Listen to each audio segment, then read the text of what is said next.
There was once a woman who married 3 kings.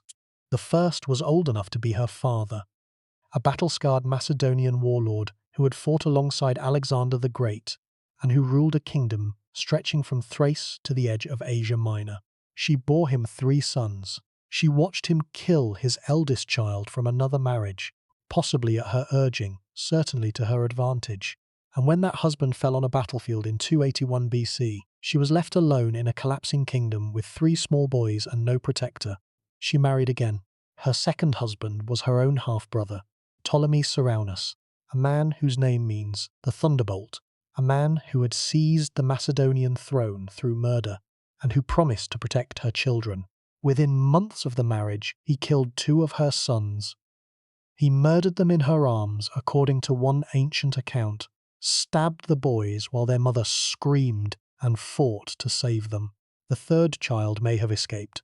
The details are unclear. What is clear is that Arsinoe II, Princess of Egypt, Queen of Thrace, briefly Queen of Macedonia, fled with nothing, no husband, no kingdom, no children to hold, only the memory of what had been done to her and the absolute determination that it would never happen again. She sailed to Egypt. She married again for the 3rd and final time. Her 3rd husband was her full brother, not a half-brother like Ceraunus. Her full biological brother, Ptolemy II Philadelphus, the king of Egypt, the ruler of the wealthiest and most powerful state in the Mediterranean world. The marriage scandalized the Greek world. The poets scrambled to justify it, comparing the royal siblings to Zeus and Hera, the divine brother and sister who ruled Olympus as husband and wife. The philosophers debated it, the satirists mocked it, and Arsinoe ignored all of them. She had not survived the murder of her children and the collapse of 2 kingdoms to be deterred by gossip. What Arsinoe II did next changed the Ptolemaic dynasty forever. She did not merely become Queen of Egypt. She reinvented what it meant to be Queen of Egypt. She appeared on the gold coinage, not as a decorative element on her brother's coins, but as an independent figure. Her portrait struck on the famous gold octadrachms that would circulate throughout the eastern Mediterranean for decades after her death. She was deified during her own lifetime, the first Ptolemaic queen to receive this extraordinary honor, worshipped as a goddess in temples across Egypt while she was still alive, still wielding political power, still making decisions that shaped the fate of the most powerful kingdom in the Mediterranean world. She established a cult in her own name that would persist for centuries, outlasting not just her own life, but the lives of every queen who followed her, outlasting the dynasty itself, outlasting the civilization that had created it. She influenced military policy, diplomatic strategy, and the religious architecture of the Ptolemaic state in ways that no previous queen had attempted, and that no subsequent queen would be able to ignore.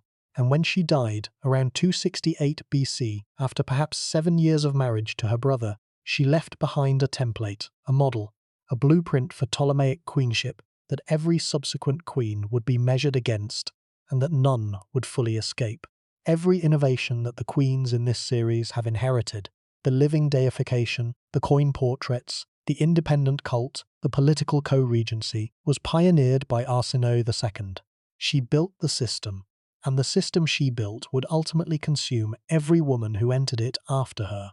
From Berenice II, murdered by her own son, to Cleopatra VII, destroyed by Rome. By the end of tonight, you're going to understand the woman who designed the architecture of Ptolemaic queenship, a woman who survived catastrophe after catastrophe, and who transformed each disaster into a source of power. A woman who married her own full brother and compelled the entire Greek world to accept it. A woman who became a goddess, worshipped across 2 continents, and whose godhood outlasted not merely her own life, but the entire civilization that created it. And a woman whose individual soul has been swallowed by the very institution she invented. The architect who disappeared inside her own architecture. Her name survives, in temple inscriptions, in coin legends, in the scholarly literature on Hellenistic history.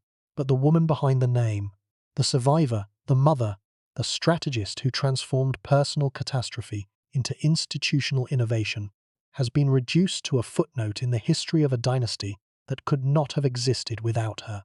The system she designed has become invisible in the way that all truly successful systems become invisible, so deeply embedded in the structure it supports that no one remembers it was ever designed at all, let alone that it was designed by a woman who had lost everything and who built an empire of institutional power from the ruins of her personal life. Before we get started, if you find these mysteries as fascinating as we do, take a second to like the video or subscribe. It is a simple action, but it genuinely helps this channel reach more curious minds like yours. Now, let's begin. Arsinoe II was born around 316 BC into the most turbulent generation in ancient history. Her father was Ptolemy I Soter, one of Alexander the Great's generals, one of the Diadochi, the successors who carved up Alexander's empire after his death in 323 BC, and who spent the next 40 years fighting each other for the pieces. Her mother was Berenice I, a woman of comparatively modest origins who had come to Egypt as a lady-in-waiting to Ptolemy's first wife, Eurydice, and who had gradually replaced Eurydice in Ptolemy's affections and eventually in his bed. Arsinoe's birth placed her at the intersection of power and precariousness. The daughter of a king who ruled the richest territory in the post-Alexander world, and a mother whose position depended entirely on the king's continued favour. The world into which Arsinoe was born was a world at war. The Diadochi, Ptolemy in Egypt, Seleucus in Babylon, Antigonus in Asia Minor, Lysimachus in Thrace, Cassander in Macedonia, were fighting a series of brutal wars over the territories that Alexander had conquered.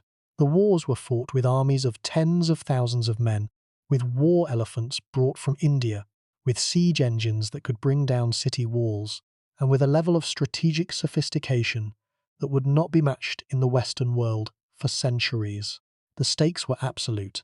Defeat meant death, not just for the losing general, but for his family, his court, and the political structure he had built. The Diadochi were playing a game in which there was no second place. Victory meant empire. Defeat meant extinction. Arsinoe grew up in the Ptolemaic court at Alexandria, a court that was, even in its early decades, one of the most sophisticated cultural environments in the ancient world. Ptolemy I had founded the city of Alexandria, according to the plan attributed to Alexander himself, a grid of wide avenues, a double harbour, a defensive wall, and a palace complex that would grow over the generations into the most magnificent royal residence in the Mediterranean. Ptolemy had also begun the collection that would become the Library of Alexandria, acquiring manuscripts from across the Greek world, commissioning copies of important works, and establishing the Moution as a research institution where scholars could work under royal patronage. The court that Arsinoe knew as a child was a court of soldiers and scholars, of veterans who had marched with Alexander across Persia and intellectuals who were creating the foundations of Hellenistic science, literature, and philosophy. The education of a Ptolemaic princess in this period would have been comprehensive by the standards of the Greek world. Arsinoe would have been trained in reading and writing, both Greek and possibly Egyptian, given the bilingual nature of the Ptolemaic court. She would have been trained in music and poetry, in the social graces that were expected of a woman of royal status, and in the political awareness that was essential for survival in the world of the Diadochi. She would have observed her father's court, watching the ambassadors arrive from rival kingdoms with their gifts and their carefully worded proposals, watching the generals plan their campaigns around sand tables and maps, watching the subtle and sometimes lethal maneuvering of courtiers jockeying for position and influence. She would have learned from the earliest age that power was not given but taken, that alliances were temporary and could be dissolved by a single battle or a single betrayal, that loyalty was conditional on interest, and that the most dangerous people in the world were the ones who shared your bloodline.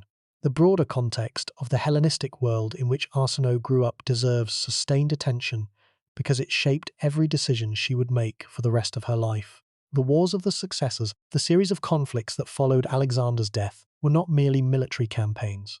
They were a process of world creation, the transformation of Alexander's universal empire into a system of competing states whose borders, institutions, and cultural identities were being established through violence. The scale of the violence was extraordinary.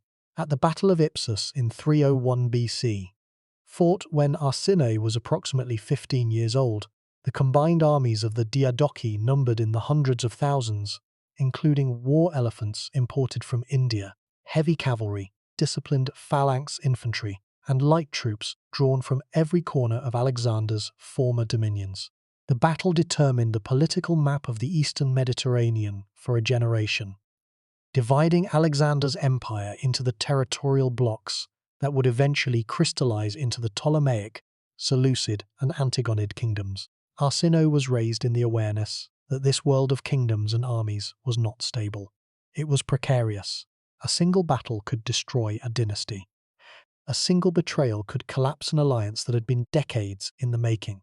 A single death, the death of a king on a battlefield, the death of an heir to a fever or a plot, the death of a queen in the dangerous and unpredictable process of childbirth, could unravel the entire political structure of a kingdom overnight. The Ptolemaic court in which Arsinoe grew up was not a place of untroubled serenity and intellectual contemplation, despite the presence of the library and the Mausian. It was a command center, a place from which wars were planned, alliances were negotiated, and the survival of the dynasty was managed on a daily basis. The refinement of the court was real, the poetry was real, the scholarship was genuine, the intellectual achievements were extraordinary. But it was refinement under pressure, culture produced by people who lived in constant awareness that everything they had built could be destroyed in an afternoon.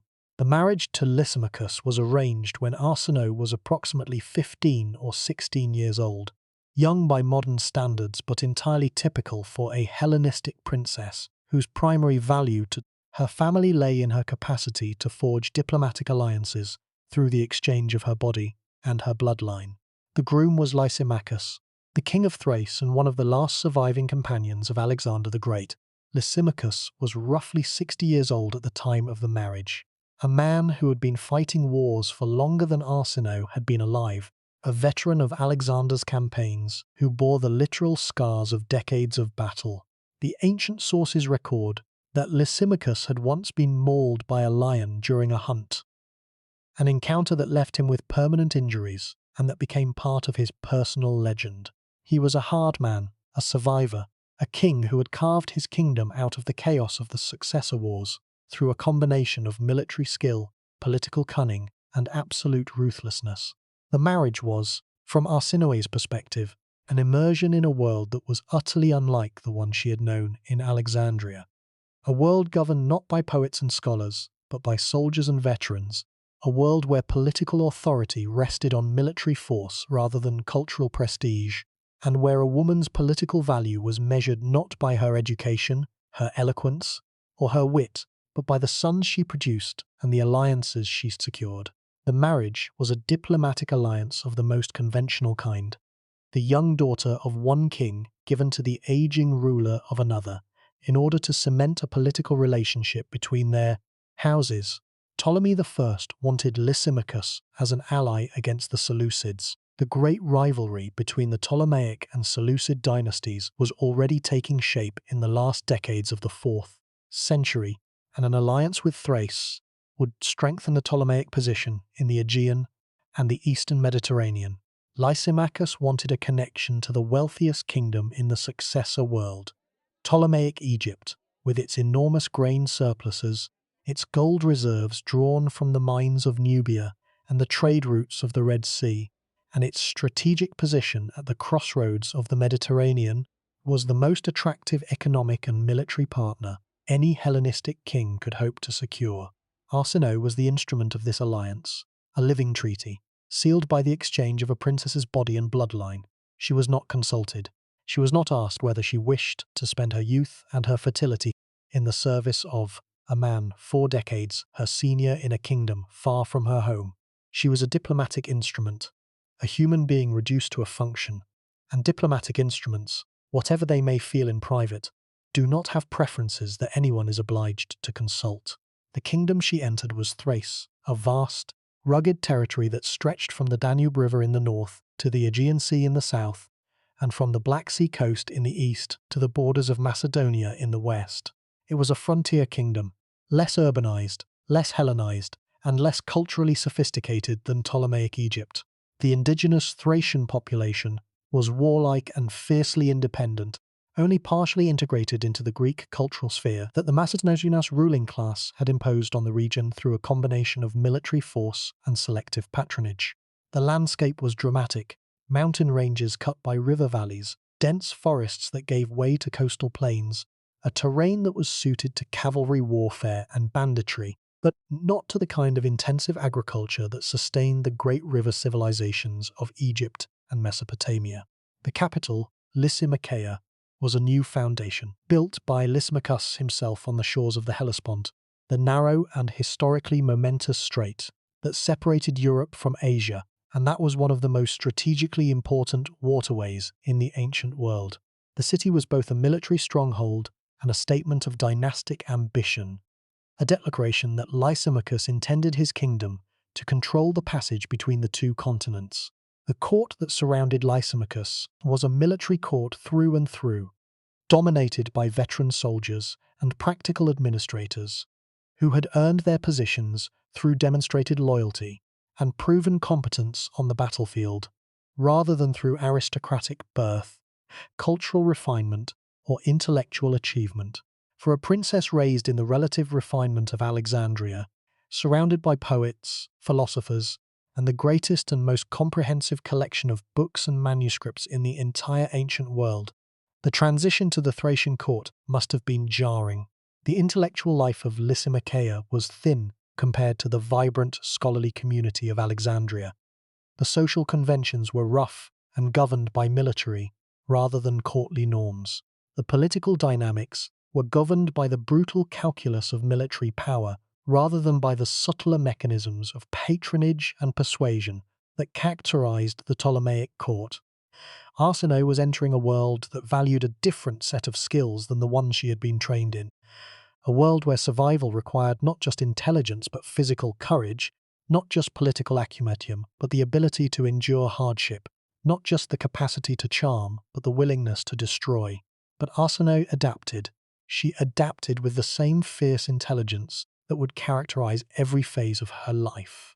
The extraordinary ability to assess a new and hostile environment rapidly, to identify its rules and its vulnerabilities, and to position herself for advantage within a system that she had not chosen and could not change. She bore Lysimachus III Ptolemy, Lysimachus, and Philip, securing her position as the mother of potential heirs to the Thracian throne and transforming herself from a foreign bride into the mother of the dynasty's future. She built a political network within the court, cultivating allies among the Thracian nobility and the Greek administrators who managed the kingdom's finances, establishing patronage relationships with the military commanders who directly controlled the army and its operations, and positioning herself as a figure of influence in a court that was, by its nature and its composition, instinctively hostile to female political authority. The transformation from a teenage bride shipped across the Mediterranean as a diplomatic commodity to a political operator of formidable skill and ruthless determination did not happen overnight. It took years, years of watching, of listening, of calculating, of identifying who could be trusted and who could not, of building alliances one careful conversation at a time, and dismantling rival factions with equally careful precision. By the time the crisis over Agathocles arrived, Arsinoe was no longer a passive consort waiting for her husband to decide her fate. She was a player, a full participant in the deadly game of Hellenistic court politics, with her own agenda, her own network of supporters, and her own demonstrated capacity for decisive strategic and, when necessary, utterly ruthless action. Lysimachus had a son from a previous marriage, Agathocles, a young man of considerable military ability who had served with distinction in his father's military campaigns against both foreign enemies and domestic rebels, and who was widely regarded as the heir to the Thracian throne. Agathocles was popular, capable, and politically connected. He had married Lysandra, another daughter of Ptolemy I, and therefore Arsinoe's own half-sister. The existence of Agathocles was a direct threat to Arsinoe's sons. As long as Agathocles lived, the sons of Arsinoe's marriage were secondary heirs at best, with no guarantee of inheriting the kingdom that their mother had entered the marriage to secure for them. The dynastic mathematics were brutal in their simplicity.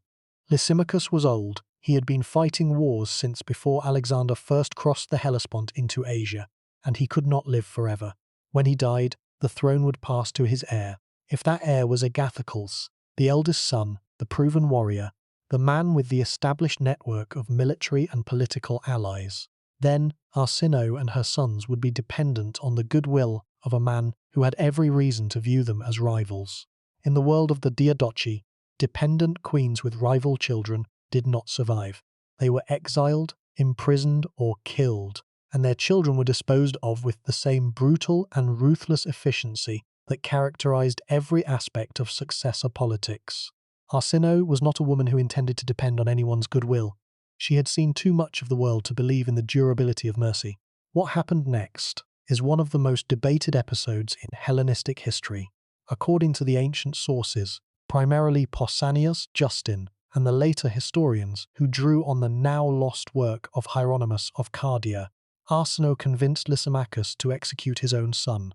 The charges were treason. Agathocles was accused of plotting against his father, of conspiring with the Seleucid king Seleucus I to overthrow Lysimachus and seize the throne for himself. Whether the charges were true or fabricated is impossible to determine from the surviving evidence. Some modern scholars have argued that the charges may have had a basis in fact, that the tensions between Agathocles and Lysimachus were real, and that Arsinoe merely exploited an existing rift rather than creating one from nothing. Others have argued that the charges were entirely manufactured, a product of Arsinoe's political machinations, designed to eliminate the one obstacle standing between her sons and the Thracian throne. The ancient sources themselves are divided. Some portray Arsinoe as the driving force behind the execution, a manipulative woman who used her influence over an aging husband to destroy his son, while others suggest that Lysimachus acted on his own judgment, persuaded by evidence that may or may not have been planted. Agathocles was arrested, tried, and executed. Some accounts say he was poisoned, others that he was killed openly on the king's direct orders. The heir to the Thracian throne was dead, and Arsinoe's sons were now the primary heirs to their father's kingdom.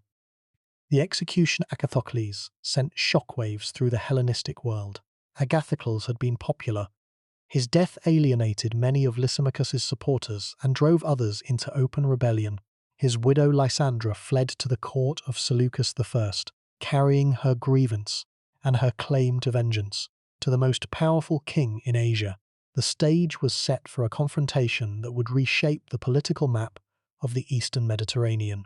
The confrontation came in 281 BC at the Battle of Corypedium, one of the last great battles of the wars of the successors, and one of the most consequential military engagements in the history of the ancient world. Lysimachus and Seleucus faced each other on a plain in western Anatolia with their armies arrayed for battle. Both men were old, survivors of a generation of warfare that had begun with Alexander's campaigns more than 40 years earlier, and that had continued without pause through the wars of the successors. They had been fighting their entire adult lives. They had seen empires rise and fall. They had watched their comrades die on battlefields from the Indus to the Danube, and now they faced each other for the last time. Two aging kings with everything to lose, commanding armies that represented the last great military forces of the successor era. Lysimachus was killed, struck down in the fighting, his body left on the field, where it lay unclaimed until the battle was over. The manner of his death is not recorded in detail, whether he fell to a spear, a sword, or an arrow, whether he died instantly or bled out on the ground while the battle raged around him, is unknown. What is known is that his death was the end of everything he had built. The kingdom collapsed, the army dissolved. The cities that had formed the backbone of his territorial administration began to negotiate their submission to Seleucus, and the entire political structure that Lysimachus had maintained for decades disintegrated in a matter of weeks. And Arsinoe was alone, a widow with 3 young sons, no army, no kingdom, and a reputation that was already darkened by the widespread belief that she had engineered the murder of her husband's eldest child to advance her own son's claim to a throne that no longer existed. The world of the Diadochi was not kind to widowed queens. A woman without a protector was a target for abduction, for forced marriage, for political exploitation, or simply for murder. The history of the successor period is littered with the bodies of women who found themselves on the wrong side of a dynastic transition. Women who were married off to the conqueror of their husband, imprisoned to neutralize their political connections, or killed to eliminate the threat that their children might someday pose to the new ruler. Arsinoe knew this history. She had lived it. She had watched the political landscape shift with every battle, every assassination, every sudden reversal of fortune. She knew that a dispossessed queen with 3 young sons and no army was the most vulnerable kind of person in the Hellenistic world, a person whose survival depended entirely on finding a protector before the enemies found her. Arsinoe needed a new alliance, and she needed it immediately, not in months or years, but in days, before the political vacuum created by Lysimachus's death was filled by someone who might view her and her sons as threats to be eliminated rather than assets to be acquired. The man she chose, or the man who presented himself as her only viable option, was Ptolemy Ceraunus, her own half-brother, the son of Ptolemy I by his first wife Eurydice. Ptolemy Ceraunus had seized the Macedonian throne in the chaos following the Battle of Corupedium. He had murdered Seleucus I, stabbing the conqueror of Lysimachus to death in an act of treachery that shocked even the hardened veterans of the successor wars, and claimed Macedonia for himself. He was, by any reasonable assessment, one of the most dangerous men in the ancient world, impulsive, violent, and utterly unconstrained by the codes of honor and reciprocity that governed relations even among the most ruthless of the Diadochi. His name, Ceraunus, the Thunderbolt, captured something essential about his character: sudden, destructive, and impossible to predict. But he offered Arsinoe something she desperately needed: protection for herself and her sons, a throne from which to rebuild her political position, and the possibility of a future in a world that had just destroyed everything she had built. The calculation was grim but logical. Ceraunus was dangerous, but isolation was more dangerous. A bad alliance was better than no alliance at all, or so Arsinoe believed. The marriage was a catastrophe that unfolded with the terrible inevitability of a Greek tragedy, a form of literature that the Hellenistic world knew well, and that seemed, in moments like this, to describe not fiction but reality. Within months, Ceraunus revealed his true intentions. He had not married Arsinoe for the political alliance she represented, or for the legitimacy her Ptolemaic bloodline might confer on his shaky hold on the Macedonian throne. He had married her to gain access to her sons, the boys who were, by virtue of their descent from both Ptolemy I and Lysimachus, potential claimants to multiple thrones, and therefore potential threats to every king in the successor world, including Ceraunus himself. The solution, from Ceraunus's perspective, was straightforward: remove the threat, kill the boys. The ancient sources describe the murder of Arsinoe's children with the stark horror that the event deserves. A horror that penetrates even the usual clinical detachment of Hellenistic historiography. Justin, drawing on the earlier work of Pompeius Trogus, describes Ceraunus killing the boys in their mother's presence. The details vary between sources, but the most vivid account describes the soldiers entering the room where Arsinoe was with her children, seizing the boys while their mother fought to protect them, and killing them while she watched. Held back by guards, screaming, unable to save the children she had spent a decade trying to secure a throne for. The eldest son, Ptolemy, was approximately 16 years old. The middle child, Lysimachus, was younger. The youngest, Philip, may have escaped. The sources are uncertain, and his subsequent fate disappears into the fog of a historical record that was already losing interest in the details of a tragedy that had no political consequences for the powers that mattered. The murder of her children was the defining catastrophe of Arsinoe's life. It was not the first catastrophe. She had already survived the collapse of the Thracian kingdom, the death of her first husband on the battlefield, and the loss of everything she had built over 15 years of careful political work. But it was the catastrophe that changed her. The ancient sources do not describe Arsinoe's emotional state in the aftermath of the murders. They do not tell us whether she wept, whether she raged, whether she fell into a silence so deep that no one could reach her. What they tell us is what she did. She fled. She left Macedonia. She made her way, by ship presumably, across the eastern Mediterranean to Egypt, to the court of her full brother, Ptolemy II Philadelphus, to the last place on earth where a Ptolemaic princess might find safety, support, and the resources to rebuild a life that had been systematically destroyed. She arrived in Egypt as a woman who had lost everything twice. She had lost a kingdom that she had spent more than 15 grueling years building influence within. She had lost her children, the boys for whose sake she had orchestrated the death of Agathocles. She had been betrayed by 2 successive husbands. The first by the simple fact of dying on a battlefield, the second by the deliberate and calculated act of murdering her children. She had been used, exploited, and discarded by the political system that she had spent her entire adult life trying to master, and she was approximately 35 years old enough to have accumulated a lifetime of political experience, young enough to have decades of active life ahead of her, and hardened enough by repeated and devastating catastrophe to know with absolute certainty that the only reliable protection in the world of the Diadochi was the kind you built yourself with your own hands from materials you controlled. The court she entered in Alexandria was vastly different from the military outpost she had known in Thrace. Ptolemy II had continued his father's investment in the city's cultural infrastructure. The library was growing, the Moutian was attracting scholars from across the Greek world, and the court poets Theocritus and Callimachus were already producing the brilliant and innovative works that would define Hellenistic literature for centuries to come. The wealth of Egypt, the grain, the gold, the papyrus, the linen, the trade revenues from the Red Sea and the eastern Mediterranean funded a level of royal display and cultural patronage that had no parallel in the ancient world. Alexandria was the richest city on earth, and Arsinoe, who had spent 15 years in the relative austerity of the Thracian frontier and the murderous chaos of Macedonia, was now at its centre, positioned, by royal birth and by desperate circumstance, to claim a share of its power. What she built next would change the Ptolemaic dynasty forever. The core problem of Arsinoe II's story is not what happened to her, though what happened to her was terrible enough to fill the plot of several Greek tragedies.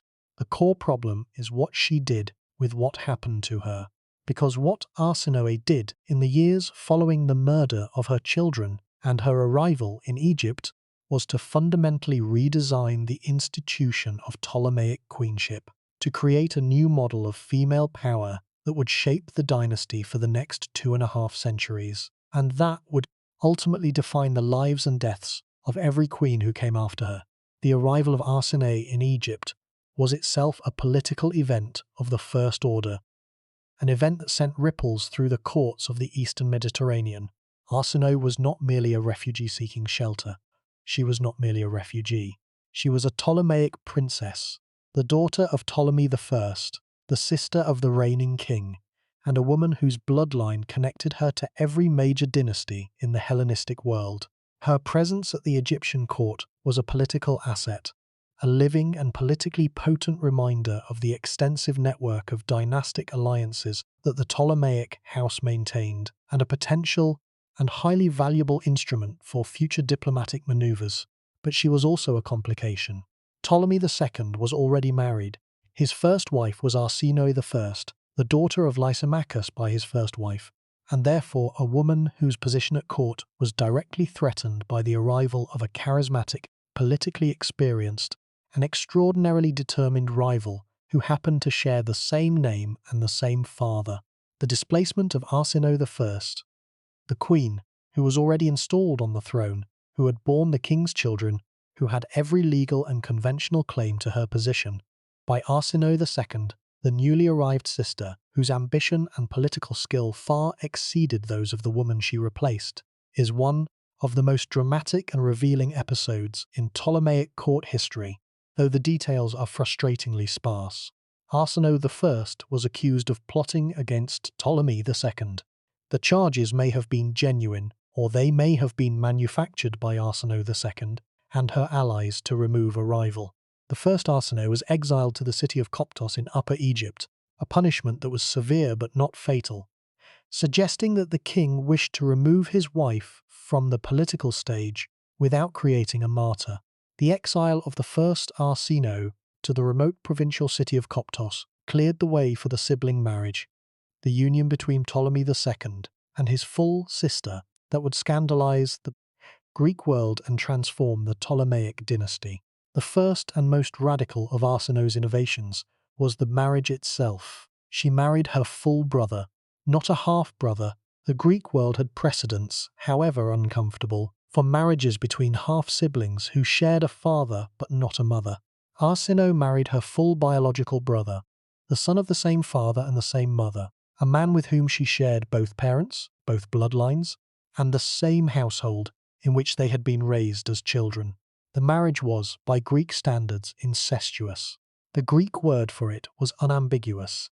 The poets and historians who discussed the marriage used language that made clear how deeply the union violated Greek cultural norms. But the marriage had Egyptian precedent. The pharaonic tradition of royal sibling marriage stretched back millennia. The divine model of Osiris and Isis, the brother and sister who were also husband and wife, provided a theological framework for the union that was available to anyone willing to invoke it, and the Ptolemaic court poets were very willing to invoke it. Theocritus, one of the greatest poets of the Hellenistic age, composed an encomium for Ptolemy II that explicitly compared the royal siblings to Zeus and Hera, the divine brother and sister who ruled Olympus. The comparison was audacious. It placed the Ptolemaic dynasty on the same level as the Olympian gods and presented the sibling marriage not as a violation of Greek norms, but as an expression of divine precedent. The mortal siblings were merely doing what the immortal gods had always done, following a divine pattern, not violating a human taboo. The marriage was not a scandal. It was a theophany, a manifestation of the divine order in human affairs. The theological justification was brilliant, but it was also risky. By claiming divine precedent for the marriage, the Ptolemaic court was raising the stakes of the dynasty's public presentation, committing itself to a model of divine kingship that required constant reinforcement through ritual, poetry, and public ceremony. The sibling marriage could not be presented as a mere political convenience. It had to be presented as a cosmic necessity, a union ordained by the gods, sanctified by divine precedent, and essential to the maintenance of the cosmic order. The poets had to keep writing. The priests had to keep performing the rituals. The coins had to keep circulating. Any lapse in the theological presentation would expose the marriage for what many Greeks privately believed it to be, an unnatural union motivated by political ambition rather than divine will. Arsinoe understood this, and she responded not by retreating from the theological claims, but by doubling down on them, by constructing an apparatus of religious, literary, and visual propaganda so comprehensive and so sophisticated that the marriage became, over time, not merely acceptable but normative. The apparatus included the court poets, Theocritus, Callimachus, Posidippus, and others, who produced a steady stream of literary works celebrating the royal couple and their divine status. It included the priesthood, both Greek and Egyptian, who were enlisted to maintain the royal cult and to present the siblings as legitimate pharaohs in the Egyptian tradition. It included the mint, which produced the extraordinary gold octadrachms bearing Arsinoe's portrait, coins that were distributed throughout the Eastern Mediterranean, and that served as both economic instruments and political propaganda. And it included the temple building program, the construction and renovation of temples across Egypt, in which the royal couple appeared in the traditional pharaonic poses, performing the rituals that connected them to the divine order and legitimized their rule in the eyes of the Egyptian population. The scale of the propaganda apparatus was unprecedented. No previous Ptolemaic queen, indeed, no previous Hellenistic queen of any dynasty, had been the subject of such a concentrated and sustained campaign of public promotion.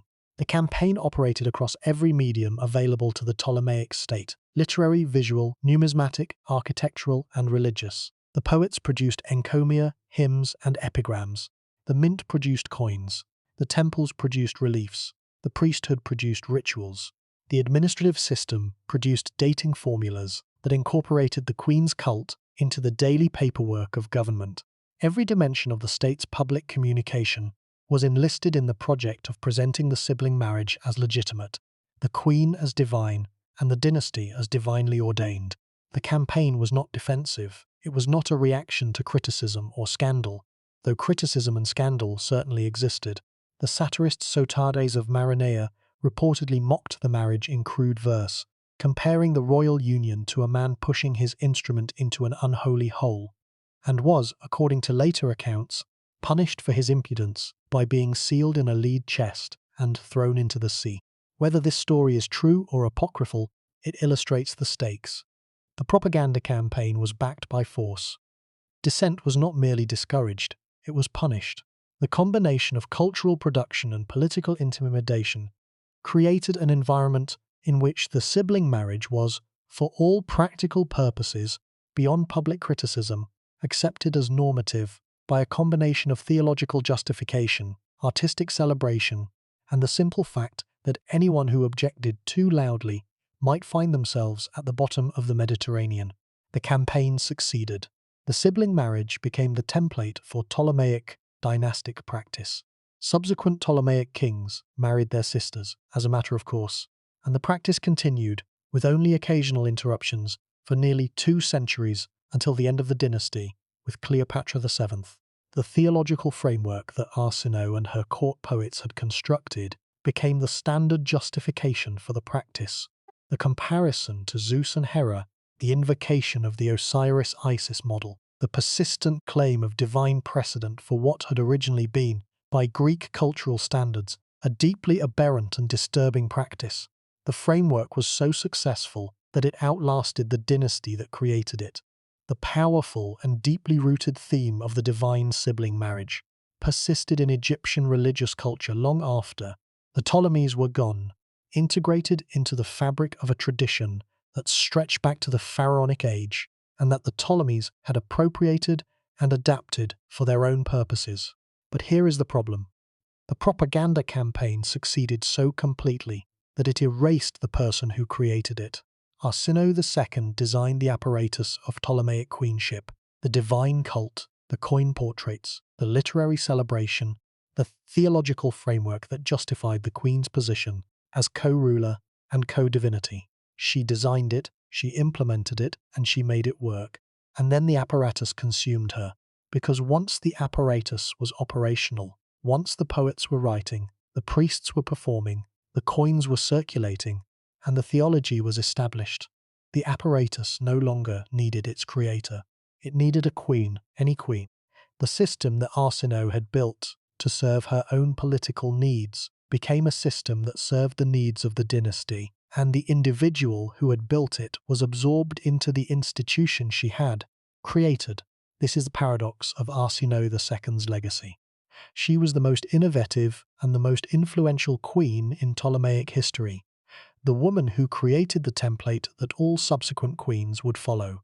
And she is, in many ways, the least visible, because the innovations she introduced became so normalized, so thoroughly integrated into the fabric of the dynasty's self-presentation that the moment of their invention was forgotten.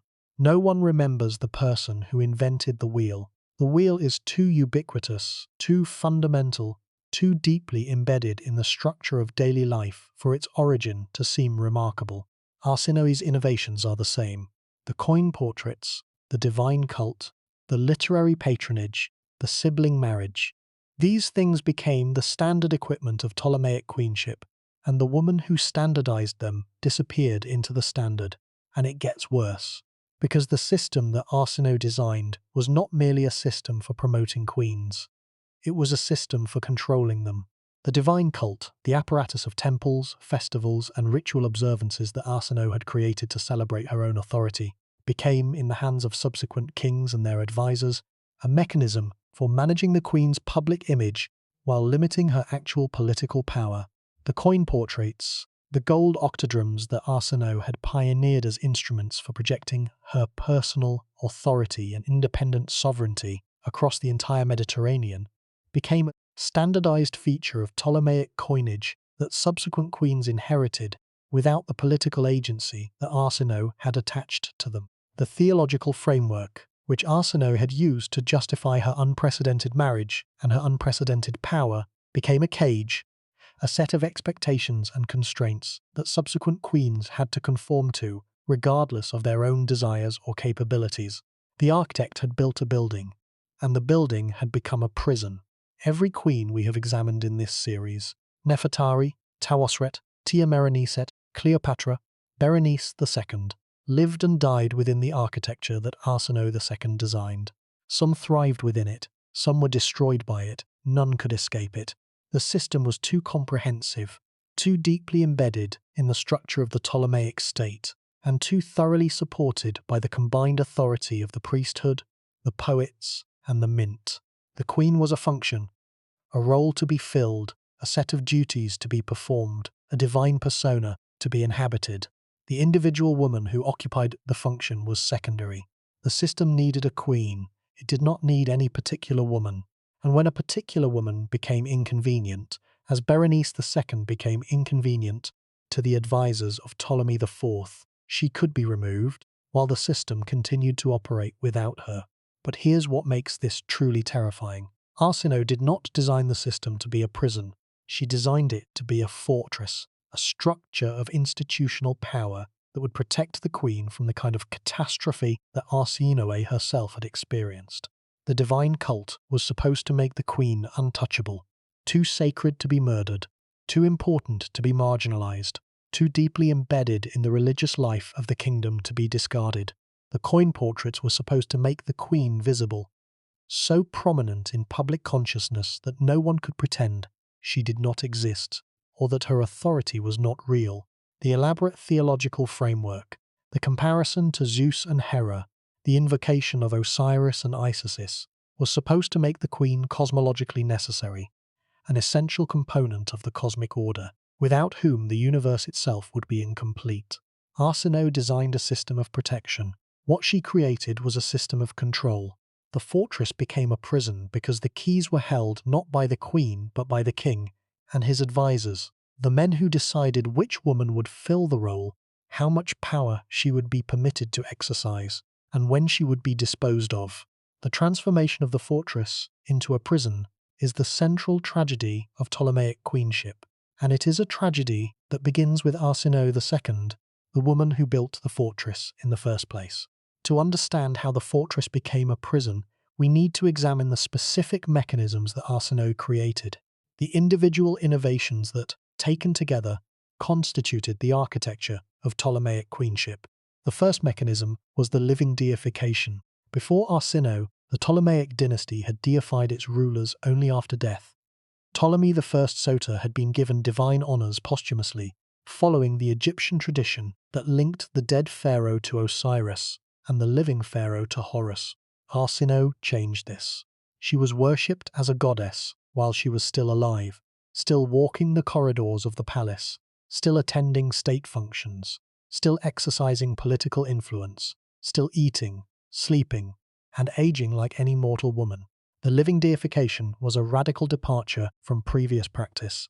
It blurred the boundary between the human and the divine in a way that had implications not just for Arsinoe but for the entire theological and political structure of the Ptolemaic state. If the queen was a goddess, then her authority was not merely political, it was cosmic. Her decisions were not merely wise, they were divinely inspired.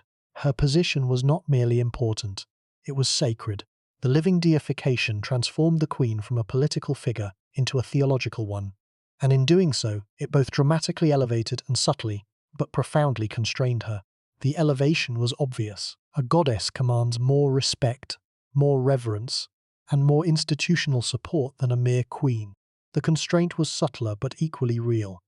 A goddess is expected to behave like a goddess, to conform to the theological expectations that the culture attaches to divine beings, and to subordinate her personal identity to the divine persona that the cult requires her to inhabit.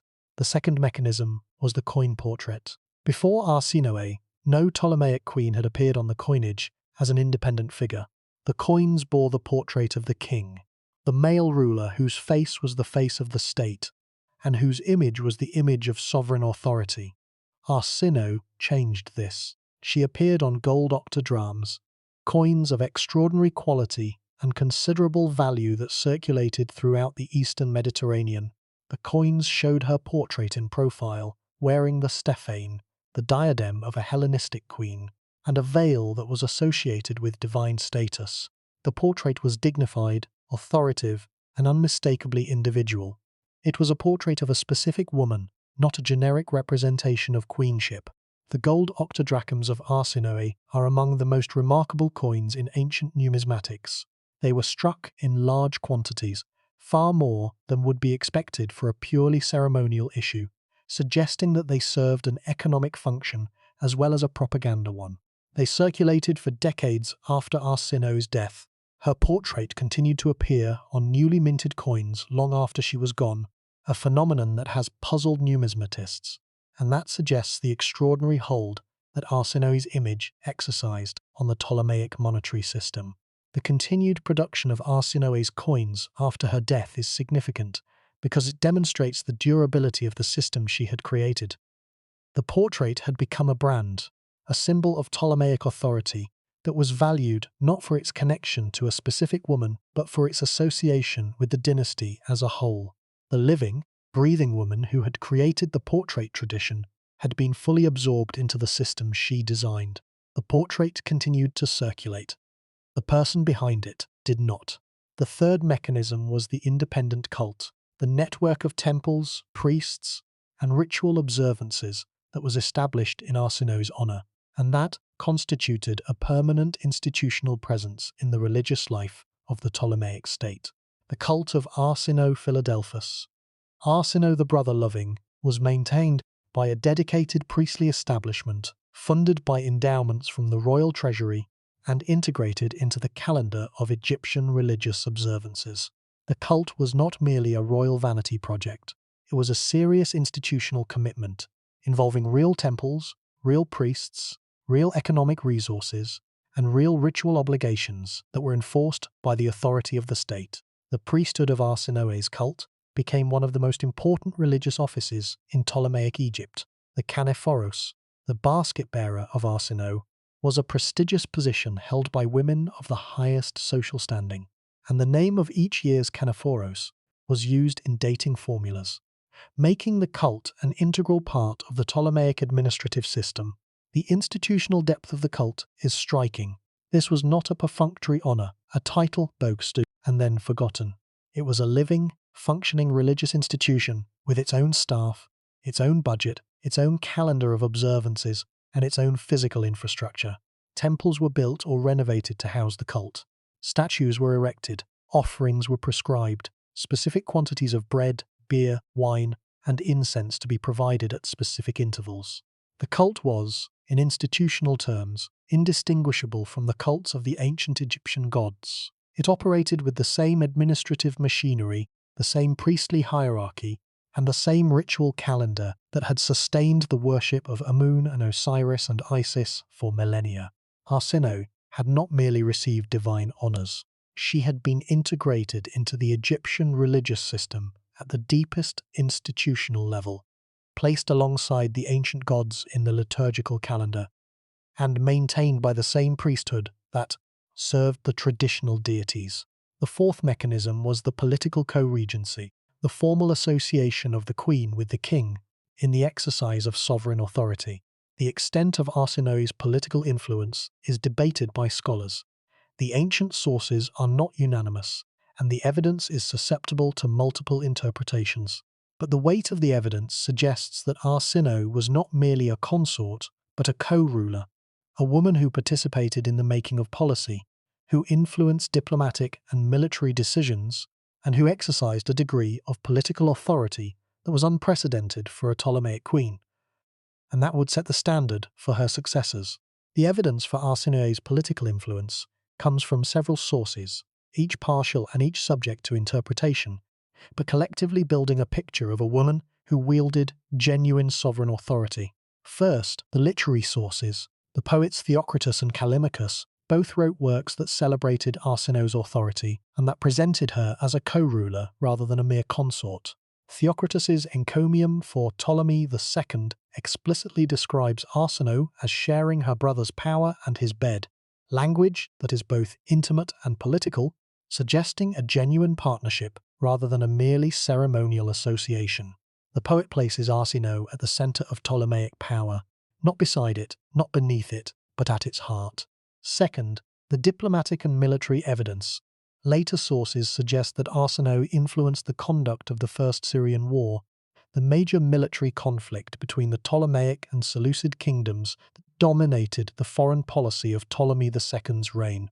Some ancient accounts credit Arsinoe with specific strategic decisions, the deployment of naval forces, the timing of diplomatic initiatives, the management of alliances with the smaller states of the Eastern Mediterranean. The extent of her influence is impossible to determine with precision. The ancient sources were not designed to record the contributions of queens to military policy, and the evidence is filtered through the assumptions and biases of male historians writing for male audiences. But the ancient tradition consistently associates Arsinoe with an active and consequential role in the highest levels of state policy. Third, the numismatic evidence. The gold octadrams bearing her portrait are not companion pieces to the king's coinage. They are independent issues, coins that bear Arsinoe's image and title without any reference to Ptolemy II, suggesting that she was recognized as a sovereign in her own right rather than merely an appendage to her husband's authority. The coins circulated independently, were valued independently, and conveyed a message that was Arsinoe's alone, the message of a woman who claimed and was granted the visible symbols of sovereign power. The combination of these four mechanisms, the living deification, the coin portrait, the independent cult, and the political co-regency, created something new in the Hellenistic world. It created a model of queenship that was institutionally embedded, supported by the priesthood, by the mint, by the court poets, and by the administrative apparatus of the state. And that was, at least in theory, independent of the personal qualities of the individual woman who occupied the role.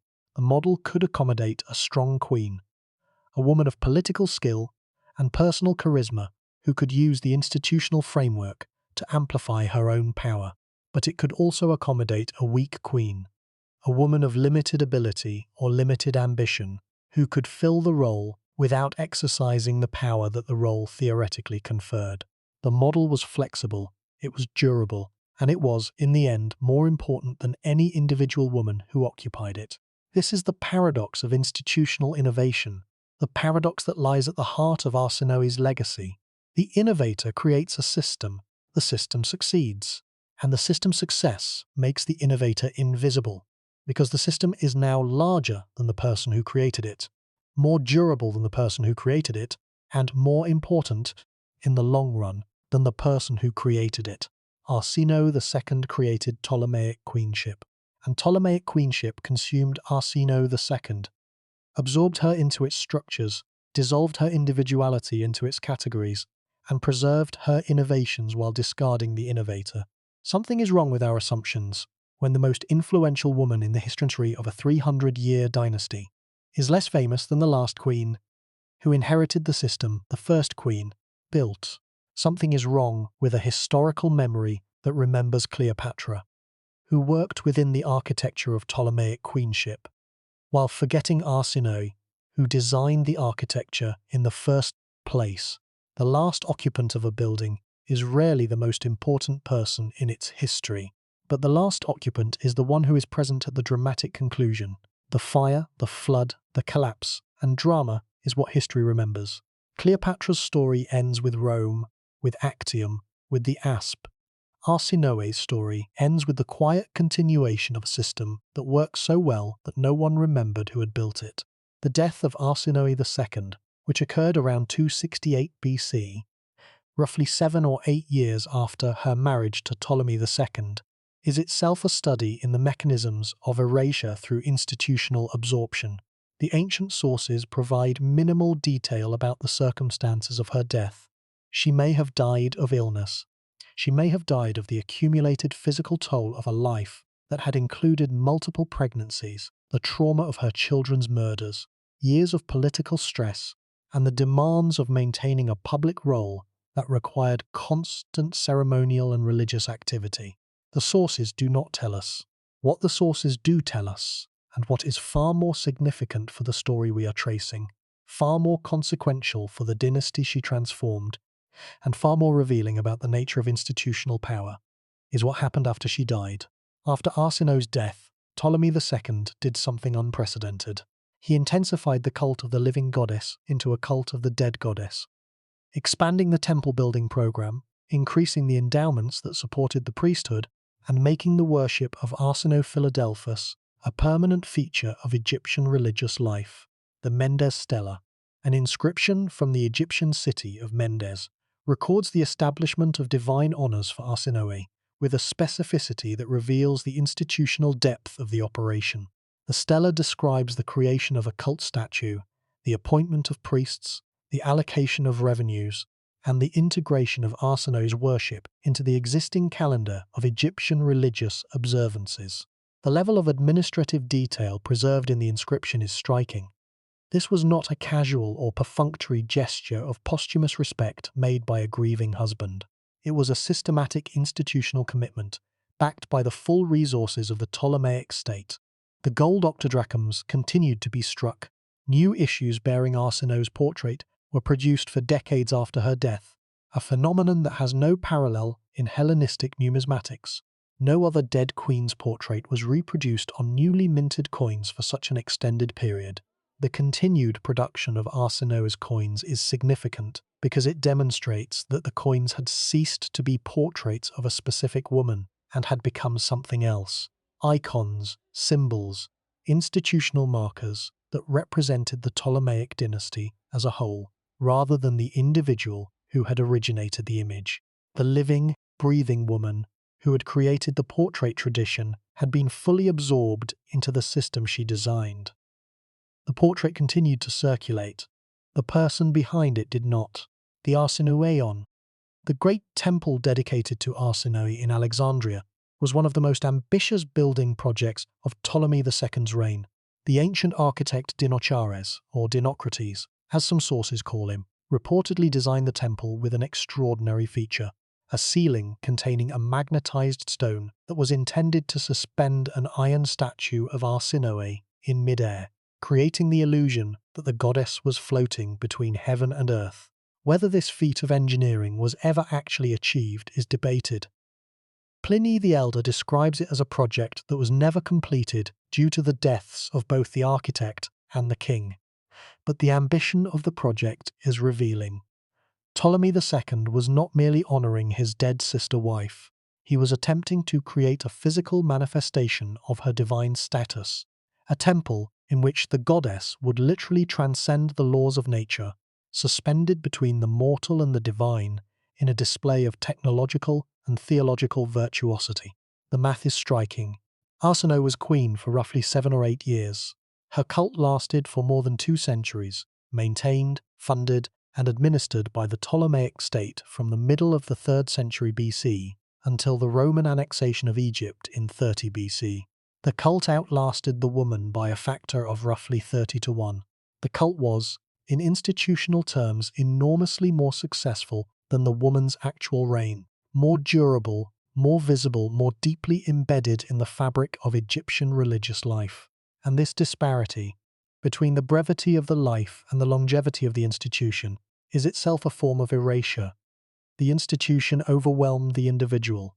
The cult consumed the queen.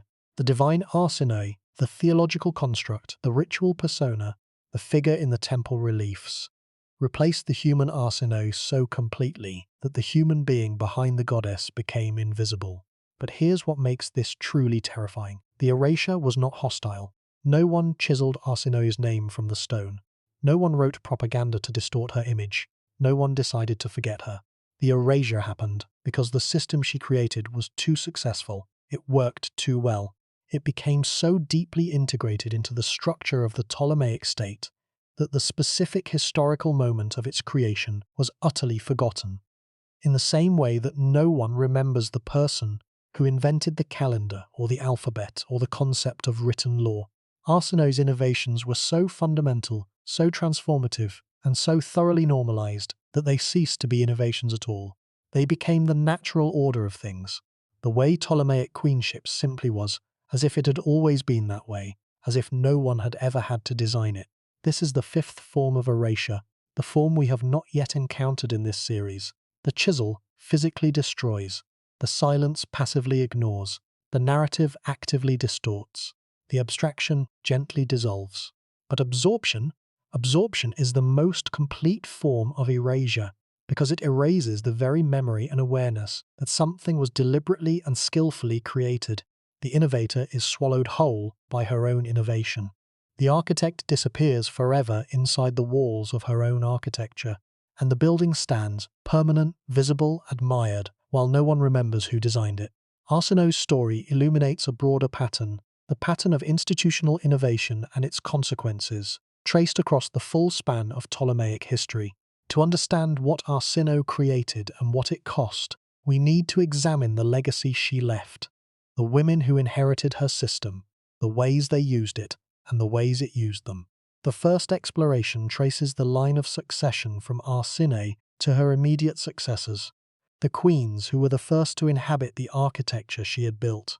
Arsinoe III, the wife and sister of Ptolemy IV Philopator, was the very first queen in the entire long Ptolemaic dynastic history to occupy the full institutional framework that Arsinoe II had created. She was worshipped as a goddess during her lifetime. She appeared on the coinage. She received the titles and the ritual honours that Arsinoe II had pioneered, and she was murdered. Killed, according to the ancient sources, during the purge that accompanied the accession of Ptolemy IV, a purge orchestrated by the court ministers Sosibius and Agathocles, who feared that the Queen Mother's influence would threaten their control over the young and pliable king. The pattern is chilling in its precision. The first queen to inherit Arsinoe's system was destroyed by it, or rather, destroyed within it, by the very courtiers who maintained the system for their own purposes. The system protected the function of the divine queen. It did not protect the woman who occupied the function. The temples continued to offer worship to the deified Arsinoe III. After her murder, the incense continued to burn, the offerings continued to be made, the festivals continued to be celebrated, the coins continued to circulate. The cult continued to operate with the mechanical regularity of an institution that had long since ceased to depend on the living presence of the woman it honored. The system functioned perfectly. The woman was dead, and the gap between the functioning system and the dead woman is the gap that defines the central tragedy of Ptolemaic queenship, the tragedy that Arsinoe II had inadvertently created when she designed a system that was more durable than any individual woman could ever be.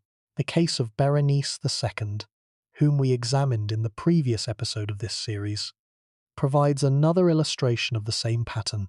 Berenice was an extraordinary woman, an athlete who won chariot races at the Nemean Games, a probable regent who governed Egypt during her husband's absence at war, a patron of the arts and sciences, whose devotion to her husband inspired one of the most famous poems in ancient literature and gave her name to a constellation that still shines in the night sky.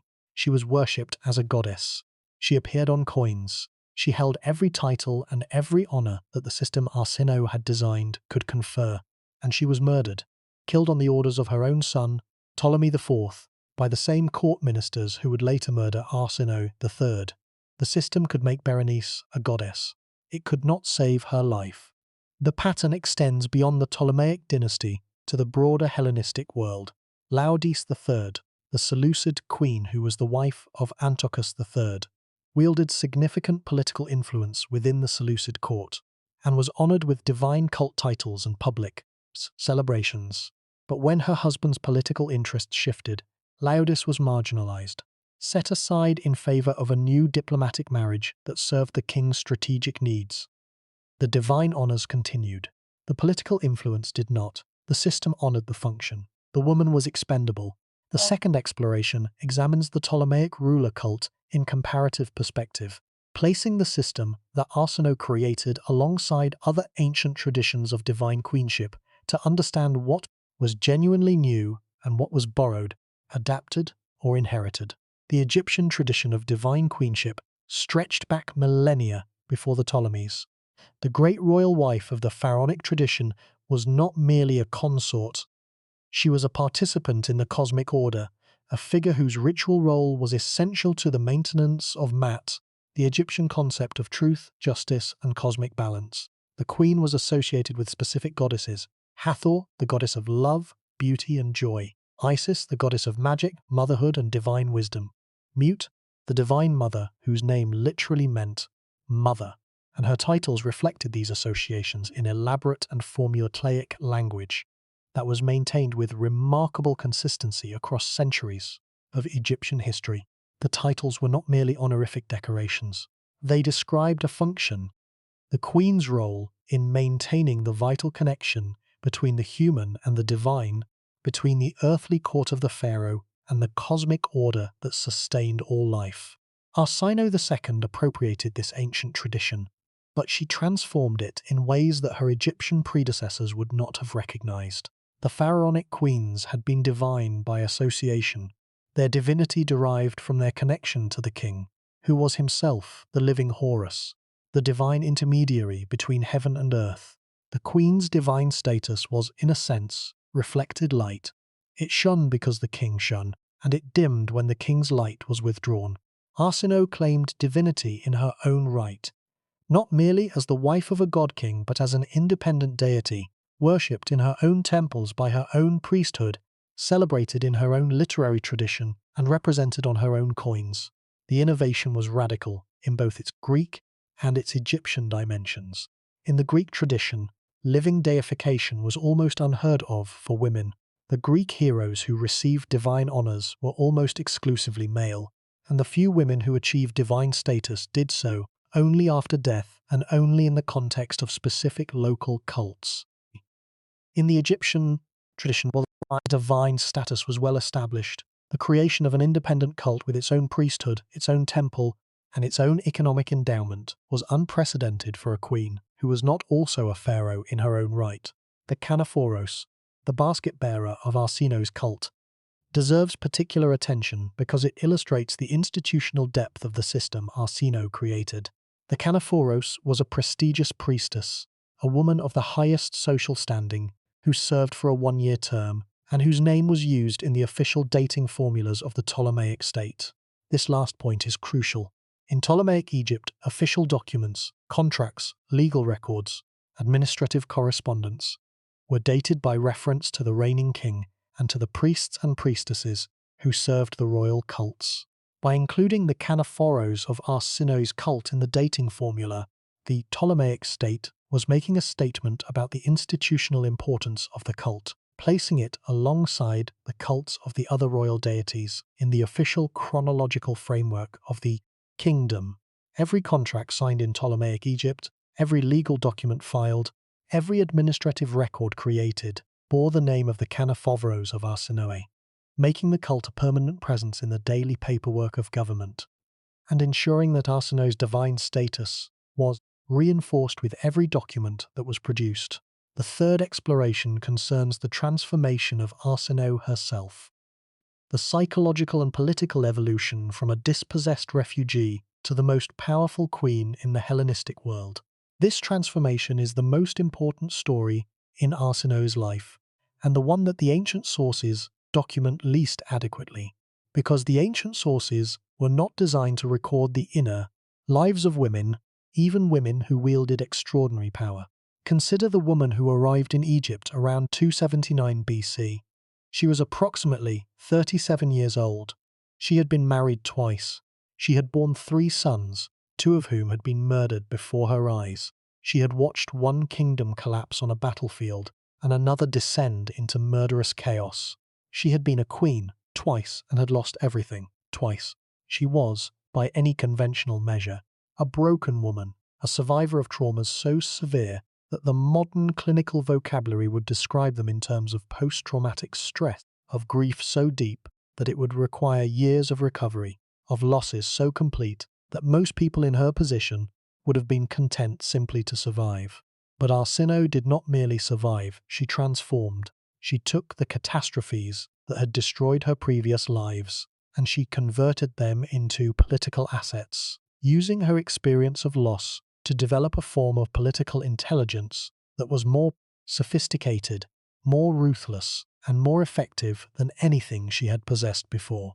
The woman who arrived in Egypt was not the same person who had left Cyrenaica as a teenage bride 15 years earlier. She was harder, she was smarter, she was more dangerous, and she was absolutely clear about what she wanted, not merely safety, not merely comfort, but power, real power, institutional power, the kind of power that could not be taken away by a husband's death on a battlefield or a husband's betrayal in a bedroom. The kind of power that was embedded in the fabric of the state itself, in the temples, in the mint, in the priesthood, in the administrative machinery that kept the kingdom functioning regardless of which individual sat on the throne. The displacement of Ptolemy II's first wife, Arsinoe I, the daughter of Lysimachus, by an earlier marriage, is the moment when this transformation becomes visible in the historical record. The first Arsinoe was accused of plotting against the king, charges that modern scholars have debated inconclusively, with some arguing that the plot was real and others suggesting that the charges were fabricated by Arsinoe II and her allies to clear the path for the sibling marriage. The first Arsinoe was exiled to Koptos, removed from the court, stripped of her titles, and sent to a provincial city in Upper Egypt where she could pose no further political threat. The exile was swift, decisive, and complete. The kind of political operation that required not just authority but planning, not just power but intelligence about the court's internal dynamics and the vulnerabilities of the target. The operation bears the hallmarks of Arsinoe II's political style, the style she had developed during her years in Thrace, refined during the crisis of the Ceraunus marriage, and perfected during her arrival in Egypt. It was a style characterized by patience, by careful preparation, by the identification and exploitation of weaknesses, and by an absolute willingness to act when the moment was right. It was the style of a woman who had learned, through bitter and repeated experience, that hesitation was fatal, that the person who acted first and acted decisively was the person who survived, and that mercy, in the world of Hellenistic court politics, was a luxury that no one could afford. The fourth exploration examines the gold octadrachms in greater detail, not merely as objects of numismatic interest, but as instruments of political communication that reveal the sophistication of Arsinoe's self-presentation. The coins show Arsinoe in profile, the standard format for Hellenistic royal portraiture, derived from the tradition of Alexander's own coinage and adopted by all the successor dynasties. But the details of the portrait are significant. Arsinoe wears the stephane, the diadem that was the mark of Hellenistic royalty, and a veil that is associated with divine status and with the specific iconography of Aphrodite, the goddess with whom Arsinoe was most closely identified. The veil is important because it connects Arsinoe to a specific divine tradition, the tradition of Aphrodite as the goddess of love, beauty, and the sea, that had particular resonance for a maritime power like Ptolemaic Egypt. By presenting herself in the iconography of Aphrodite, Arsinoe was claiming a specific form of divine identity, one that associated her with the protection of sailors, the fertility of the land, and the beauty that the Greek world considered a manifestation of divine favour. The reverse of the coins shows a double cornucopia, two horns of plenty bound together with a ribbon, overflowing with the fruits and grains that symbolise the agricultural wealth of Egypt. The double cornucopia is significant because it represents not one source of abundance, but two, the king and the queen, joined together in a partnership that produced the prosperity of the kingdom. The image is a visual statement of co-rulership, a declaration that the abundance of Egypt was the product of the joint efforts of both sovereign partners, not the achievement of the king alone, but the shared product of a divine partnership. The symbolism was deliberate, sophisticated, and carefully calibrated to reinforce the theological and political claims that the propaganda apparatus was making through other channels. The poetry, the priesthood, the temple reliefs, and the administrative dating formulas. The fifth exploration takes us to the literary dimension of Arsinoe's legacy. The poems, encomia, and other literary works that were produced in her honour. Arsinoe's portrait continued to appear on newly minted octadrachms for decades, possibly centuries, after her death. No other Ptolemaic queen's portrait was reproduced on new coinage for such an extended period. The phenomenon has generated significant scholarly debate. Some numismatists have argued that the continued production of Arsinoe's coins reflects the institutional importance of her cult. The coins were used to fund the cult's operations, and the portrait was maintained because the cult required a specific and recognizable coinage type for its ongoing economic activities. Others have argued that the portrait had become a brand, a symbol of Ptolemaic legitimacy that transcended its association with a specific individual and that served the dynasty as a whole rather than the memory of a particular queen. A third interpretation suggests that the coins functioned as a kind of monetary standard, the gold octodrachm with Arsinoe's portrait being so widely recognized and so deeply trusted in international trade that any alteration to the design would have undermined confidence in the currency. All three explanations may be partially correct. What is clear is that the portrait outlasted the person, that the image on the coin became more important than the woman it depicted, and that the system Arsinoe had created continued to function long after its creator was gone. The coins are, in a sense, the most perfect expression of the paradox of absorption, a woman's face circulating throughout the Mediterranean for generations, recognized by millions of people who handled the coins in the course of their daily transactions, and yet utterly disconnected from the actual woman whose face it was. The portrait was everywhere, the person was nowhere. The image survived, the individual was erased. The comparison with modern currency is illuminating. The portrait of a historical figure on a banknote or a coin is, for most people who handle it, simply a design element, a familiar image that identifies the denomination and confirms the authenticity of the currency. Very few people who handle a banknote know or care about the biography of the person depicted on it. The face becomes a symbol, a marker of value, a sign of legitimacy, while the person behind the face fades into irrelevance. Arsinoe's gold octodrachms operated in exactly this way. The face was Arsinoe's, the function was the dynasty's, and the person behind the face was lost in the gap between the image and the institution it served. The fourth exploration takes us to the literary dimension of Arsinoe's legacy, the poems, encomia, and other literary works that were produced in her honour, and that constitute a significant portion of our evidence for her life and reign.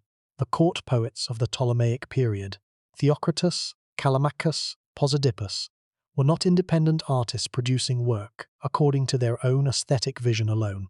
They were court functionaries, dependent on royal patronage for their livelihood, their access to the library and the Maution, and their social status within the Alexandrian intellectual community.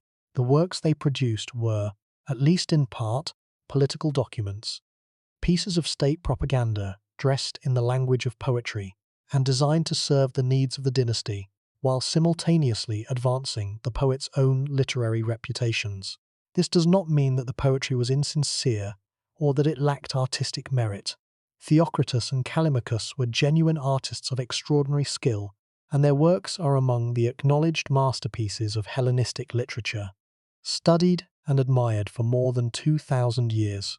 But it means that the poetry served a dual purpose, aesthetic and political, and that the image of Arsinoe that the poems present is an image that was shaped by the needs of the Ptolemaic state as much as by the reality of the woman it purported to describe.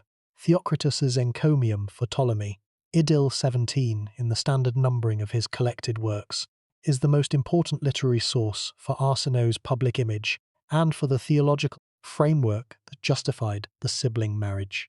The poem celebrates Ptolemy II and his achievements, but it gives extraordinary prominence to Arsinoe, describing her as sharing her brother's power and his bed, comparing the royal siblings to Zeus and Hera, who ruled Olympus as divine husband and wife, and presenting the sibling marriage as a manifestation of cosmic order rather than a violation of human convention. The language is carefully calibrated to operate simultaneously in the registers of personal affection and theological necessity. Theocritus describes Arsinoe embracing her brother with the tenderness of a devoted wife and the authority of a goddess whose divine status places her beyond the reach of mortal judgment. Callimachus, the great librarian poet whose influence on Hellenistic and later Roman literature was enormous and enduring, also composed works in honor of Arsinoe, though the surviving evidence is fragmentary and difficult to interpret. The most important is the deification of Arsinoe, a poem that described the apotheosis of the queen, her translation from mortal to divine status, and her reception among the gods of Olympus. The poem is largely lost. We possess only fragments preserved in later quotations and references, but the fragments suggest a work of considerable ambition and theological sophistication, a poem that took the political fact of Arsinoe's deification and transformed it into a narrative of cosmic significance, a story in which the boundaries between the human and the divine were dissolved by the force of a single woman's extraordinary life. The deification of Arsinoe appears to have described the moment of Arsinoe's death, the moment when the mortal queen ceased to be mortal and became, in the theological framework of the poem, a genuine goddess. The fragment that survives describes the smoke rising from the funeral pyre as a sign of divine transformation. The physical body consumed by fire, the divine essence released to take its place among the stars. The imagery is powerful and deliberate. It presents death not as an ending but as a transformation, not as a loss but as a promotion, not as a tragedy but as an apotheosis. The poem served the dynasty's need to present the death of its most powerful queen as a theological event rather than a merely human one, and in doing so, it contributed to the process of abstraction that would gradually replace the real Arsinoe with the divine Arsinoe, the specific woman with the theological category, the person with the persona. The fifth exploration concerns Arsinoe's role in military and diplomatic affairs, the dimension of her legacy that is most difficult to document and most important to acknowledge.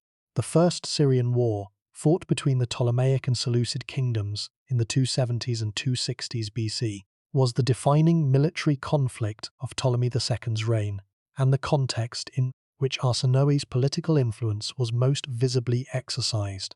The war was fought for control of Coeli Syria, the strategically vital corridor that connected Egypt to the Mesopotamian heartland of the Seleucid Empire, and that controlled the overland trade routes, linking the Mediterranean to the Persian Gulf and beyond.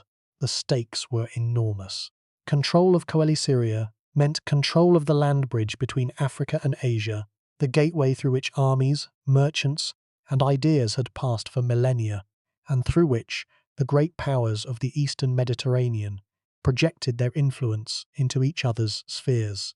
The ancient sources suggest that Arsinoe played an active role in the conduct of the war, influencing key strategic decisions, managing complex diplomatic relationships with the smaller states that occupied the contested territories, and possibly directing naval operations in the Aegean Sea that were designed to threaten Seleucid interests in Anatolia and the Eastern Mediterranean.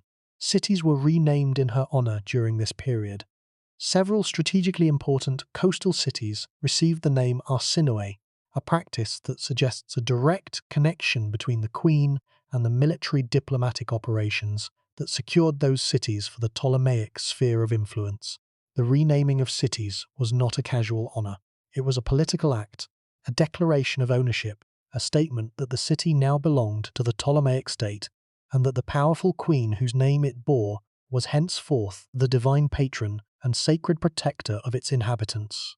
The sixth exploration returns to the question of erasure, the question that has haunted every episode of this series, and that finds its most paradoxical expression in the story of Arsinoe II.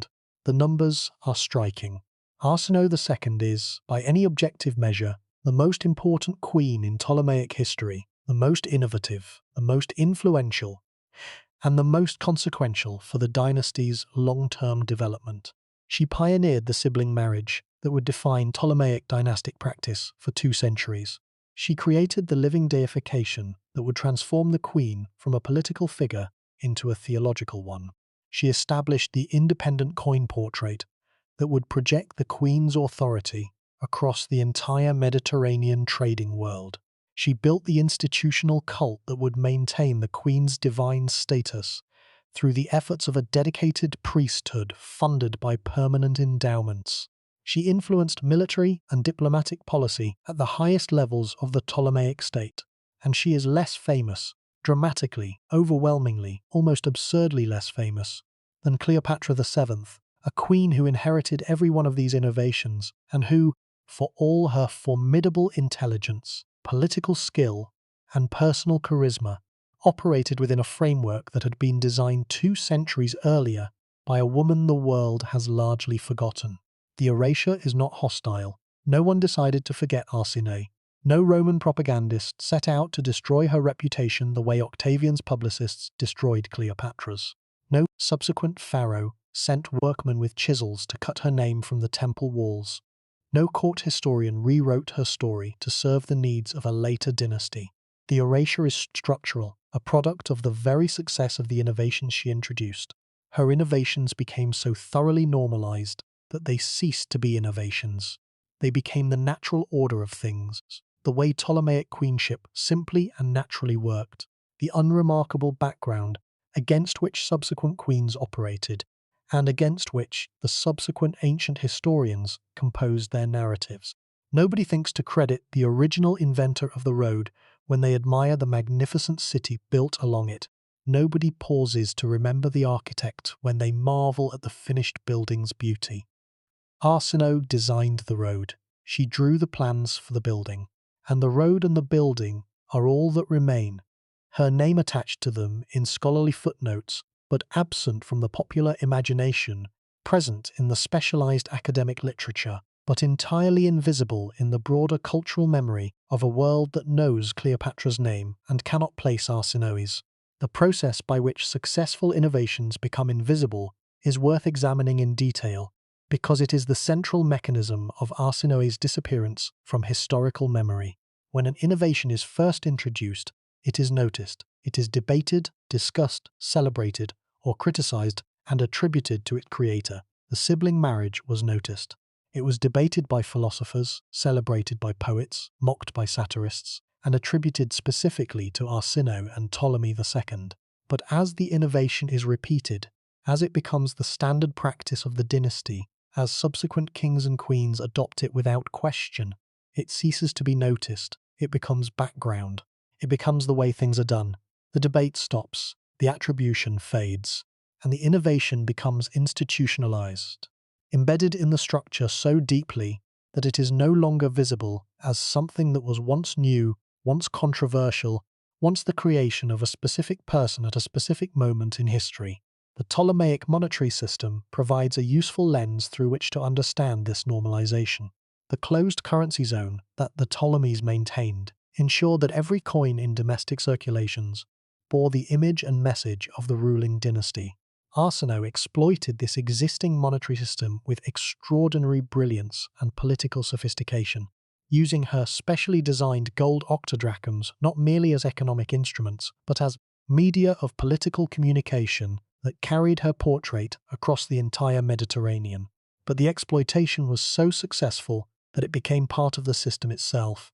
The Queen's portrait on the coinage ceased to be an innovation and became a convention, a standard design element maintained because it had always been maintained, because the mint workers had always struck coins with this familiar face, because the trading partners of the Ptolemaic state expected and recognized the traditional design. What had been a revolutionary assertion of female sovereign authority became a routine feature of the monetary system. The innovation was fully absorbed into the administrative routine. The revolutionary became the conventional, the extraordinary became the ordinary, and the woman who had initiated the revolutions disappeared into the convention she had created. The same process of normalization occurred across every domain of Arsinoe's innovations. The divine cult became a standard feature of Ptolemaic queenship, maintained by subsequent generations, not because they understood its original political purpose, but because it had become an institutional obligation, a well-funded religious practice deeply embedded in the temple calendar and supported by substantial endowments that continued to generate revenue, regardless of whether anyone remembered why the cult had been established. The sibling marriage became a dynastic convention, practiced by subsequent Ptolemaic kings, not because they found the theological argument compelling, but because the practice was established and entrenched, because their predecessors had done it, because the conservative Egyptian priesthood expected it and would have resisted any change, and because deviating from the established and deeply entrenched convention would have required considerably more political effort and institutional disruption than simply conforming to it. The co-regency became a procedural norm, assumed by subsequent queen consorts as a matter of course rather than as the radical innovation it had been when Arsinoe first claimed it. The process of normalization is, in institutional terms, the highest compliment an innovation can receive. It means the innovation has succeeded so completely that it is no longer questioned, no longer debated, no longer even recognized as an innovation at all. But the compliment comes at a terrible and ironic cost, the cost of the innovator's visibility. The more completely an innovation is normalized, the more completely the innovator is forgotten. The process is not malicious or deliberate. It is mechanical and impersonal, as automatic and as impersonal as the turning of a mill wheel. The institution quietly and completely absorbs the innovation. The innovation becomes the institution, and the innovator disappears into the gap between the two. The invisible space where the specific and the personal becomes the general and the procedural. The personal becomes the procedural, and the brilliant creative act becomes the unremarkable routine. The Ptolemaic navy deserves particular attention in this context because it was the instrument through which Ptolemaic power was projected most visibly across the Mediterranean, and because Arsinoe's association with the navy is one of the most persistent and suggestive themes in the ancient evidence for her political influence. The Ptolemaic fleet was, by a considerable margin, the largest and most technologically advanced naval force in the entire eastern Mediterranean. A massive fleet of purpose-built warships, heavy transports, and specialized support vessels that controlled the vital sea lanes stretching from the coast of Libya through the islands of the Aegean and the shores of Anatolia. The fleet was, without question, the primary instrument of Ptolemaic imperial power. It maintained the trade routes that generated the revenues that funded the extraordinary cultural and religious institutions that were the enduring glory of the Ptolemaic state. Without the fleet, the Ptolemaic Empire was an agricultural state confined to the Nile Valley.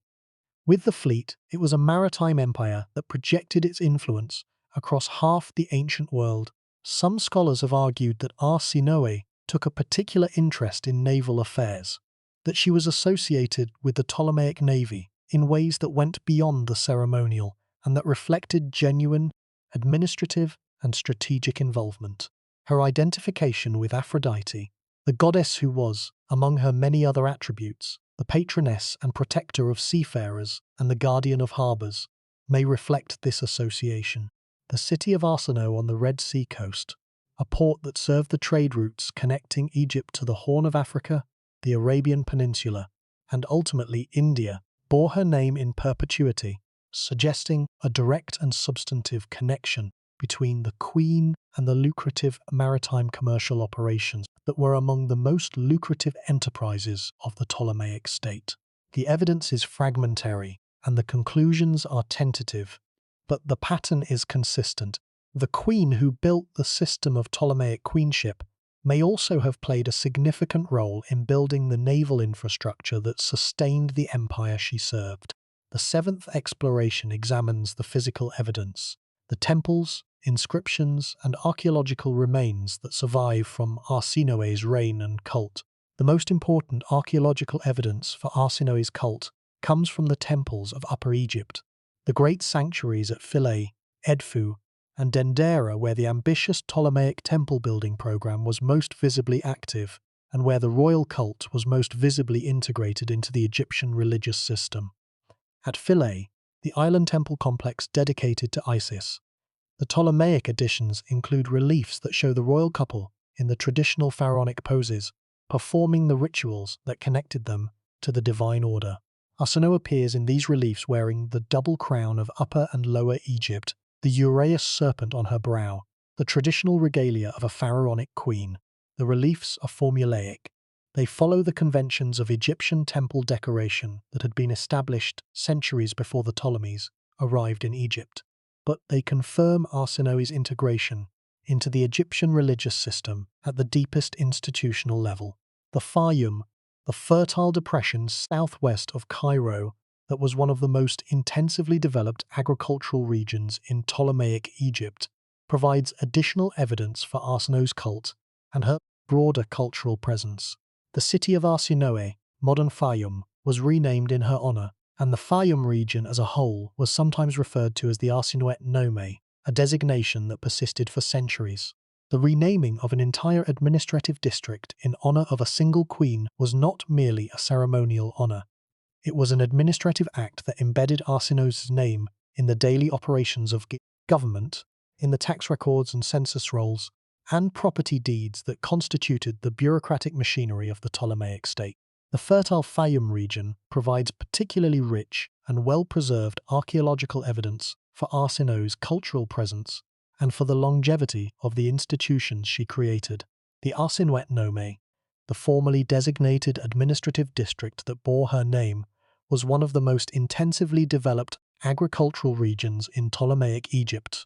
Its remarkable productivity greatly enhanced by a massive and systematic irrigation program that transformed marginal land into fertile farmland capable of supporting a dense and productive population of Greek settlers and native Egyptian farmers. The region was, in purely economic terms, one of the single most important productive zones in the entire kingdom. Its grain production contributed significantly to the surpluses that funded the Ptolemaic state and its cultural institutions. The renaming of the region after Arsinoe was not merely an honor.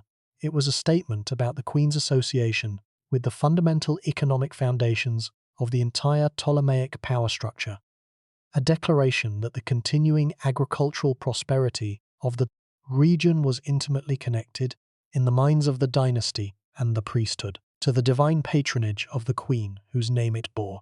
Papyri from the Arsinoe Nome, the rich trove of documentary papyri that have been recovered in truly enormous quantities from the dry sands of the Fayum, provide evidence for the daily, administrative operation of Arsinoe's religious cult across multiple centuries of Ptolemaic history.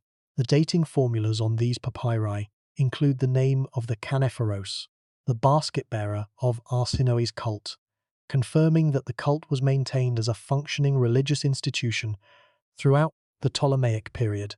The papyri are mundane documents, contracts, receipts, tax records, legal complaints, but they testify to something extraordinary. A woman's name, embedded in the bureaucratic machinery of a state, repeated daily, and without exception, in the administrative paperwork of a kingdom of millions, maintained by an institutional apparatus that outlasted the woman by more than 2 centuries.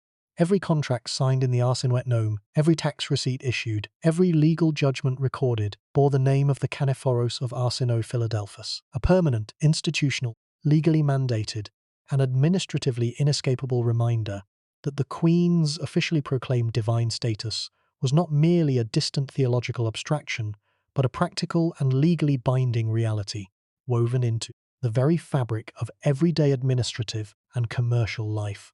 The temple at Philae, the island sanctuary dedicated to Isis, that was one of the most revered and architecturally magnificent sacred sites in all of ancient Egypt, contains reliefs from the Ptolemaic period that include depictions of Arsinoe in the traditional pharaonic style. The Queen appears alongside Ptolemy II, performing the ritual gestures that connected the royal couple to the divine order, offering to the gods, receiving divine blessings, participating in the eternal cycle of creation and renewal that the Egyptian religious system maintained through its temple rituals. The reliefs are formulaic in their style, but significant in their content. They confirm that Arsinoe was fully integrated into the Egyptian religious system, accepted by the Egyptian priesthood as a legitimate queen and a genuine participant in the cosmic order that the temples were designed to maintain. The integration was not superficial or merely ceremonial. It was institutional, embedded in the architecture of the temples themselves, carved deep into the massive stone walls that would endure for millennia after the woman they depicted was dead and her dynasty was gone. The Arsinoeion, the great temple dedicated to Arsinoe in Alexandria, represents perhaps the single most ambitious architectural expression of Arsinoe's divine status. The ancient sources describe it as one of the most remarkable buildings in a city that was famous for its remarkable buildings. A temple designed by the architect Dinochares, with the extraordinary ambition of suspending an iron statue of the goddess in mid-air through the use of a magnetized stone set into the ceiling. Whether this feat of engineering was ever actually achieved is debated. Pliny the Elder, writing centuries later, reports that the project was interrupted by the deaths of both the architect and the king before it could be completed. But the ambition of the design is itself significant. It reveals the scale of the resources that Ptolemy II was willing to commit to the celebration of his sister wife, and it reveals the degree to which the Ptolemaic state's technological and intellectual resources were mobilized in the service of the queen's divine persona. The Arsinoe was not merely a temple, it was a statement, a physical manifestation of the theological claims that the propaganda apparatus was making through poetry, coinage, and ritual. A goddess who could be suspended in mid-air, who could float between heaven and earth, defying the laws of nature through the power of her divine status, was a goddess whose cosmic authority transcended the mundane and merely temporal world of politics and everyday administration. The temple was designed to produce an experience of awe, to overwhelm the visitor with the physical evidence of the Queen's divine power, and to reinforce, through the medium of architecture and engineering, the theological claims that the poets were making through words, and the priests were making through ritual. The fact that the Arsinoe may never have been completed does not diminish the significance of its design. The design itself is powerful and eloquent evidence of the extraordinary scale of Arsinoe's cult, the resources dedicated to its maintenance, and the ambition of the ideological program that sustained it. The Ptolemaic state was willing to deploy its best architects, its most advanced engineering techniques, and a significant portion of its material resources in the construction of a temple that was designed to be the physical embodiment of a theological concept. The concept was Arsinoe's living and eternal divinity. The temple was its physical and architectural monument, and the monument, whether completed or not, testifies to the extraordinary institutional depth of the system that Arsinoe had created. The eighth exploration considers Arsinoe's legacy in the context of the broader pattern of female power and institutional innovation that this series has traced across the history of ancient Egypt and the Hellenistic world. The pattern that emerges is one of extraordinary achievement followed by systematic erasure. But the mechanism of erasure varies from case to case. Hatshepsut was erased by the chisel, her name and image physically removed from the monuments she had built. Tawasret was erased by the same mechanism, the stoneworkers of the succeeding dynasty cutting away the record of her reign. Tai-Meronet was erased by silence, the recording system simply failing to document her life with the thoroughness it brought to the lives of male rulers. Cleopatra was erased by narrative, the Roman propaganda machine replacing the real woman with a fictional character that served Roman ideological needs. Berenice II was erased by abstraction, the memorialization preserving the name while dissolving the person into a symbol. And Arsinoe II was erased by absorption, the system she created consuming its creator, the innovation swallowing the innovator, the architecture hiding the architect. The taxonomy is complete. 6 forms of erasure, 6 mechanisms by which the achievements of powerful women have been lost, distorted, or rendered invisible. And yet the women are still there, in the fragments, in the inscriptions, in the coins, in the temple reliefs, in the scholarly literature that has painstakingly recovered their stories from the rubble of the ancient record. The erasure is not total, it is not permanent, it can be reversed, partially, imperfectly, but genuinely, by the patient work of scholars, storytellers, and anyone who is willing to look at the foundations of a building and ask who built them. Step back now from the coins and the cults and the poems and the court intrigues. Step back from the specific story of Arsinoe II, the princess, the bride, the widow, the mother of murdered children, the sister wife, the goddess, and look at what her story reveals about the deepest structures of power, innovation, and the way civilizations remember their makers. What does it mean to build a system so successful that it erases you? This is the question that Arsinoe's story forces us to confront, and it is a question that extends far beyond the Ptolemaic dynasty, far beyond the ancient world, to the most fundamental dynamics of institutional power and historical memory. The innovator creates a system. The system succeeds. The system becomes self-sustaining. It develops its own momentum, its own logic, its own institutional interests that are independent of the person who created it. And the innovator becomes invisible, absorbed into the system, dissolved into the institution, as irretrievable as the specific decisions and the specific circumstances that produce the innovation in the first place. Let that sink in. Arsinoe II did not merely exercise power within an existing system. She created the system. She took the raw materials of Ptolemaic kingship, the Egyptian tradition of divine monarchy stretching back to the earliest pharaohs, the Greek tradition of heroic leadership embodied in the warrior kings of the Homeric age, the Hellenistic tradition of cultural patronage developed by the courts of the successors, and she assembled them into something genuinely new. She created a model of queenship that was institutionally embedded in the temple system, theologically justified by the dual Greek-Egyptian religious framework, economically supported by permanent endowments and dedicated coinage, and culturally celebrated by the greatest poets of the age. She created a system that could survive the death of its creator, that could continue to function, generation after generation, century after century, without the individual genius that had brought it into being.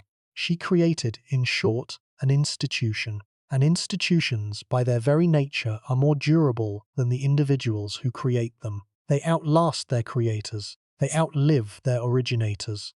They replace the specific with the general, the personal with the procedural, the brilliant improvisation with the routine practice. And they erase, through the simple mechanism of their own enduring success, the memory of the moment when they were created and the person who created them. The parallel with other forms of institutional innovation is instructive and illuminating. Consider the invention of writing. The moment when the scribes of ancient Sumer first pressed reed styluses into wet clay tablets and created the cuneiform signs that would transform human civilization in ways that are still being felt today. Their innovation was so successful, so transformative, and so thoroughly normalized that the individual moment of invention has been completely and irrecoverably lost. We do not know who invented writing. We do not know their names, their faces, their circumstances, their motivations. We do not know whether the invention was the work of a single brilliant individual, or the gradual accumulation of many small innovations by many unnamed people over many generations. The innovation consumed the innovator.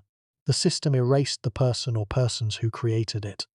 And the world uses writing every day without thinking about the hands that first shaped the signs, because the system is so deeply embedded in the structure of human civilization that its existence seems natural, inevitable, as if it had always been there. Arsinoe's fate is analogous in its essential structure, though different in its specific details. Her innovations were so successful that they became invisible, so deeply embedded in the structure of the Ptolemaic state that they ceased to be recognizable as innovations at all. The sibling marriage was not recognized as an innovation. It was treated as tradition, as the way things had always been done, as if the Ptolemies had always married their sisters, as if the practice were as old as the dynasty itself. The divine cult was not recognized as an innovation.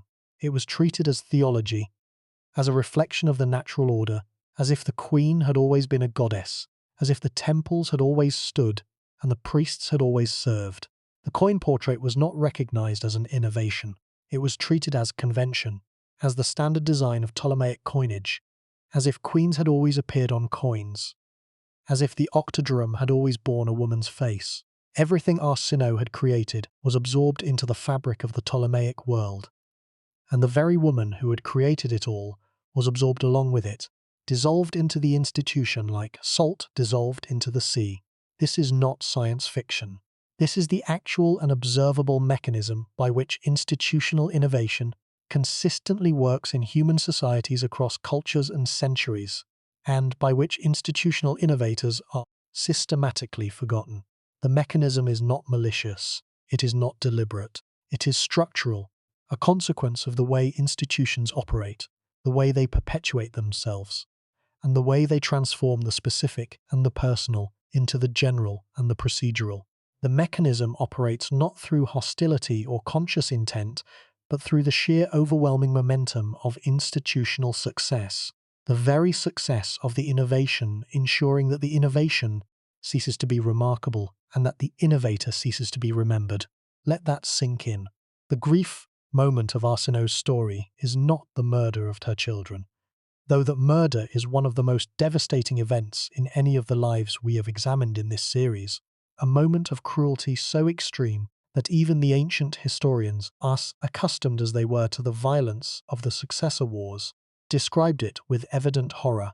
The grief moment is the realization that Arsinoe built the fortress that became the prison, that the system she designed to protect queens became the system that controlled them, that the innovations she created to expand the scope and the power of female authority became the mechanisms by which that authority was contained and managed, and that the architecture she designed to shelter extraordinary women from the violence of the Ptolemaic court became the architecture within which ordinary men decided which women would live and which would die. Berenice II, the athletic queen who won chariot races at the Nemean Games, who governed Egypt during the Third Syrian War, who dedicated her hair in a temple and gave her name to a constellation, was murdered within the system that Arsinoe built. The system could make Berenice a goddess. It could place her name in the stars. It could not prevent the court ministers of her own son from ordering her death. Cleopatra VII, the last pharaoh of Egypt, the woman who fought Rome for the independence of the kingdom that Ptolemy I had founded 3 centuries earlier, was destroyed within the system that Arsinoe built. The system could give Cleopatra every tool of Ptolemaic queenship: the divine cult, the coin portraits, the theological framework, the institutional support. It could not save her from a Roman army and a Roman propaganda machine that was more powerful than any Ptolemaic institution. Every Ptolemaic queen who exercised power, who was worshipped as a goddess, who appeared on coins, who maintained a cult, who sat on a throne, and made decisions that shaped the lives of millions. Every one of them was operating within a framework that Arsinoe II had designed, and every one of them was, in the end, consumed by it, either murdered by the dynasty she served or destroyed by the empire that conquered it. The architect built the building trapped its occupants, and the architect was forgotten, absorbed into the walls of her own creation, invisible behind the very structures she had raised. Consider the taxonomy of erasure that this series has documented across its many episodes. The chisel, physical destruction, the sending of workers with bronze tools to cut a woman's name from the stone, the silence, structural omission, the passive failure of the recording system to document a woman's life with the same care it devoted to the lives of men. The narrative, deliberate distortion, the replacement of the real woman with a fictional character designed to serve the ideological needs of a conquering power. The abstraction, symbolic dissolution, the elevation of a woman's name to the stars, while the substance of her life evaporates into emptiness. And now, with Arsinoe, a 5th form, absorption. The erasure of the innovator by the innovation itself, the swallowing of the architect by her own architecture, the disappearance of the creator into the creation. Each form is more subtle than the last, each is harder to detect, and each represents a different mechanism by which the achievements of powerful women have been systematically lost across more than 3,000 years of recorded human history. The chisel is visible. You can see the marks where the name was cut away, the rectangular depressions in the stone where the cartouche once stood. The silence is detectable. You can identify the gaps in the record, the places where a biography should exist, and where instead there is only a void. The narrative is recognizable. You can compare the Roman caricature of Cleopatra to the evidence from Egyptian and Greek sources and identify the distortions. The abstraction is discernible. You can look at the constellation Coma Berenices, and recognize the gap between the name in the sky and the woman it commemorates. But absorption is nearly invisible, because the innovation and the innovator have merged so completely that separating them requires a deliberate act of historical analysis, a conscious effort to look at the system and ask where it came from. The system is there, functioning, enduring, complete, taken for granted by everyone who operates within it. The person who created it is not there, and there is no mark, no gap, no lie, no empty symbol that points to the missing creator. There is only the system itself, and the silence where the architect should be. The modern implications of this taxonomy are worth considering. We live in a world of institutions, educational systems, political structures, legal frameworks, economic mechanisms, cultural conventions that were designed by specific people at specific moments in history. Many of those people are forgotten. The institutions they created are so deeply embedded in the fabric of modern life that their existence seems natural, inevitable, as if they had always been there. The schools we attend, the laws we obey, the currencies we use, the calendars we follow, all of these are human creations, designed by individuals whose names we may never have heard. The absorption is ongoing. It is not a phenomenon confined to the ancient world. It is a structural feature of institutional life in every civilization that has ever existed. And it operates with particular force on the contributions of women, whose innovations are more likely to be attributed to the institutions they created than to the individuals who created them. The personal dimension of Arsinoe's story deserves a final reflection in this section, because the personal dimension is precisely what the institutional narrative tends to erase. Behind the divine cult, behind the gold octadrachms, behind the theological framework and the literary celebrations and the administrative dating formulas, behind all the apparatus of Ptolemaic queenship that Arsinoe designed and implemented, there was a woman who had been a child in Alexandria, a woman who had been shipped across the Mediterranean as a teenage bride to the cold and martial court of Thrace, a woman who had borne 3 sons and watched 2 of them die, a woman who had been betrayed by the people she trusted most, by Ceraunus, the half-brother who murdered her children, and by the world of the Diadochi that treated women as instruments rather than as agents. A woman who had rebuilt her life from the ashes of catastrophe not once but twice, and who had, in the process, transformed not just her own circumstances, but the entire structure of the dynasty she served. We do not know what Arsinoe felt. We do not know whether she mourned her dead children every day of her life, or whether she forced herself to bury the grief beneath the demands of political survival. We do not know whether she loved her brother husband or merely used him, whether the sibling marriage was a genuine partnership or a calculated alliance between 2 people who understood each other's needs and served each other's interests without the complication of romantic attachment. We do not know whether she took satisfaction in the divine cult that bore her name, or whether she recognized it for what it was, a magnificent illusion, a theological construct that served the dynasty's interests while reducing her own individuality to a set of ritual formulas and divine epithets. We do not know these things because the recording system was not designed to preserve them. The system preserved the public Arsinoe, the goddess, the queen, the face on the coin. It did not preserve the private Arsinoe, the mother, the survivor, the woman who had lost everything and who had built an empire from the ruins. The duality of Arsinoe's legacy, the public and the private, the goddess and the woman, the institution and the individual, is the duality that defines every queen in this series and that connects them across the centuries and the dynasties that separate their lives. Every queen was both a person and a function. Every queen inhabited both a private world of thoughts and feelings and relationships that the record does not preserve, and a public world of rituals and rituals and institutional obligations that the record preserves in meticulous detail.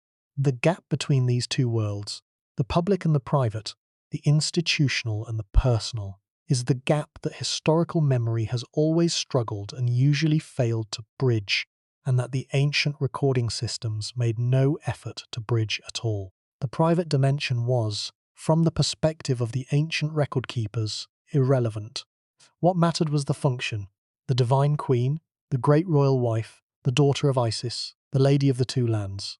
The individual woman who occupied the function was, from the system's perspective, a temporary occupant of a permanent role, here today, gone tomorrow, replaced by the next queen, the next sister wife, the next goddess, whose name would be carved into the temple walls and inscribed on the coins and chanted in the ritual calendars.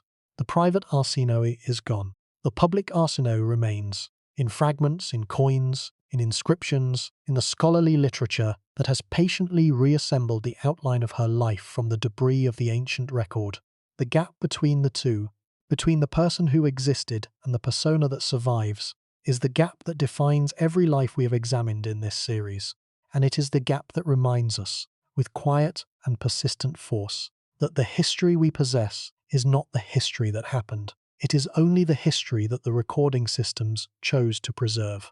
Everything else, the private lives, the inner experiences, the daily realities of women who shaped civilizations, is lost, not destroyed, not distorted, simply never recorded in the first place. The question of what Arsinoe felt, what she experienced in the privacy of her own consciousness, behind the divine persona and the political calculations and the institutional innovations, is the question that the ancient record does not answer and cannot answer. But it is the question that gives Arsinoe's story its deepest emotional resonance, because behind the apparatus, behind the coins and the cults and the poems and the temples, there was a woman who had watched her children die, a woman who had been betrayed by the people she trusted most, a woman who had been forced to flee across the Mediterranean with nothing, and a woman who had responded to these catastrophes not with despair, but with the most extraordinary act of creative destruction in the history of ancient queenship. The demolition of the old model and the construction of a new one built on the ruins of her personal life, and designed to ensure that no Ptolemaic queen who came after her would ever again be as dangerously and helplessly vulnerable as she herself had been. The system failed in this last aspiration. The queens who came after Arsinoe were vulnerable. Berenice II was murdered. Arsinoe III was murdered. Cleopatra VII was destroyed by Rome. The fortress became a prison. The protection that Arsinoe had designed into the system was not sufficient to overcome the violence of the dynasty and the hostility of the empires that surrounded it. But the aspiration was real. The design was real. And the extraordinary woman who created the design, the woman who dared to try to build a world in which queens would be safe, in which female power would be institutional rather than personal, in which no woman would ever again lose everything because a husband died or a husband betrayed her, deserves to be remembered not just as an innovator, but as a visionary, a woman who saw a better system and who had the intelligence, the courage, and the ruthlessness to build it. A woman who failed because the system she built was used against the women it was meant to protect, but a woman who tried, and in the trying, changed the world. The pattern of the Ptolemaic queens, traced across every episode of this series, is ultimately Arsinoe's pattern.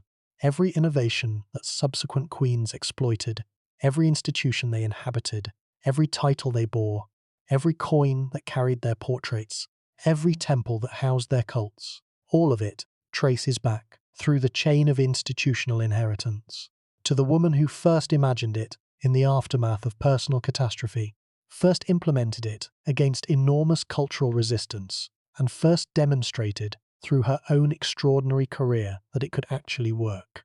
Arsinoe II is the origin, she is the source, she is the central point from which all the lines and all the traditions of Ptolemaic queenship radiate outward across 2.5 centuries of dynastic history. And she is, despite all of this, despite being the origin, the source, the architect, the most paradoxically and unjustly forgotten queen in the entire series. Because the origin is always the hardest thing to see. The source is always hidden beneath the river it feeds, and the architect is always invisible behind the walls she raised. Consider what it means to be a founder. The founder of a dynasty is remembered.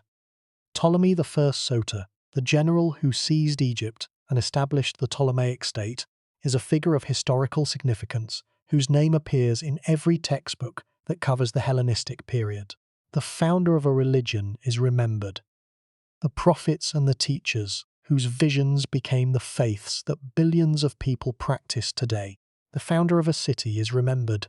Romulus, Alexander, Constantine, the names attached to the foundations of the great urban centers of the ancient world. But the sole founder of a transformative institution, the person who designed the administrative structure, the religious framework, the political model on which a civilization depends, is often forgotten. The institution is too successful, it is too large, it is too deeply embedded in the fabric of daily life for its origin to seem like an event. It seems like a fact of nature, as inevitable and as unremarkable as the sunrise. Arsinoe II is the founder of Ptolemaic queenship. She is the person who designed the institution that shaped the lives of every queen in this series. The divine cult, the coin portraits, the literary patronage, the theological framework, the political co-regency. She created the system from nothing. She demonstrated through her own extraordinary career that it could actually work. She proved that a queen could be not merely a consort but a sovereign, not merely a wife but a goddess, not merely a presence beside the throne, but an independent center of religious, political, and cultural authority. She single-handedly founded an institution that lasted for more than 2 centuries, and that defined the experience of female power in one of the greatest civilizations the ancient world ever produced. And she has been forgotten, not because she failed, but because she succeeded far too completely for her own historical visibility. The institution consumed its founder, whole and without remainder. The creation eclipsed its creator so thoroughly that the creator became invisible, not merely overlooked but structurally impossible to see without the deliberate, sustained, and disciplined effort of careful historical analysis. And the world that benefits from the institution does not remember the woman who built it. Look at the Ptolemaic dynasty from a distance. The full span of its 300-year history, from Ptolemy I's seizure of Egypt in the chaos following Alexander's death to Cleopatra VII's suicide in the aftermath of Actium. Look at the dynasty as a single structure, a building, an institution, a machine for the production and maintenance of royal power. And then ask, who designed this machine? The answer is not Ptolemy I, who established the geographic and military foundations of the kingdom, but who did not create the distinctive features of Ptolemaic monarchy that set it apart from the other successor kingdoms. The answer is not Ptolemy II, who presided over the cultural flowering of Alexandria, but who was, in many ways, the beneficiary of innovations that were introduced by the women around him, rather than by the king himself. The answer, or at least a significant part of the answer, is Arsinoe II, the woman who created the template, the woman who designed the role, the woman who turned the Queen of Egypt from a consort into a co-ruler, from a mortal into a goddess, from a silent and largely invisible presence beside the throne into a visible, active, institutionally embedded, and theologically justified center of political, religious, and cultural authority. The implications of this realization extend far beyond the Ptolemaic dynasty. They touch on the most fundamental questions about how civilizations remember their makers and how they systematically forget them. The makers of institutions are, almost by definition, invisible because the institution, once created, draws all attention to itself and away from the persons who created it. We know the names of kings who fought battles and won empires. We know the names of generals who commanded armies and conquered territories. We know the names of poets who wrote the poems that we still read and philosophers who wrote the treatises that we still study and debate. But we do not always know the names of the people who designed the systems within which the kings and generals and poets and philosophers operated, the administrative structures, the religious institutions, the legal frameworks, the economic systems that made everything else possible. The system builders are the hidden architects of civilization. The people who create the frameworks, the structures, the institutions, and the procedures that enable everything else to function. And they are, more often than not, forgotten, absorbed into the systems they created, dissolved into the institutions they designed, invisible behind the walls of the buildings they built. Arsinoe II is a case study in this phenomenon, perhaps the most vivid and the most poignant case study that the ancient world provides. She created a system so successful that it erased her. The system she designed. The apparatus of Ptolemaic queenship, with its divine cults, its coin portraits, its literary patronage, its theological justifications, and its institutional support structures, became the natural order of the Ptolemaic world. And the woman who had made it the natural order was absorbed into it, as invisible as the foundation stones of a building, as forgotten as the engineers who designed the roads that carry traffic, century after century, long after the engineers are dead and their names are lost. The question that Arsinoe's story poses for us is not whether the forgetting can be reversed. It can, partially and imperfectly, through the patient and deliberate work of scholarship, storytelling, and documentary filmmaking, and the kind of documentary filmmaking that this series represents. The question is whether we can learn to recognize the pattern, the persistent, structural, cross-cultural pattern by which innovators are erased by their own innovations, architects are absorbed by their own architecture, and the makers of systems are systematically forgotten by the systems they made. If we can recognize the pattern, if we can learn to see it operating in our own institutions, in our own systems, in our own cultural memory, then we can resist it. Not by undoing the past, which is beyond anyone's power, but by paying attention to the present, by looking at the institutions we inhabit and asking who built them, by looking at the systems we depend on and asking who designed them, by looking at the conventions we take for granted and asking who established them, and by refusing to let the success of an innovation erase the memory and the name of the innovator who made it possible. The constellation Coma Berenices still shines in the night sky, the memorial to Berenice II, the queen who inherited the system that Arsinoe built.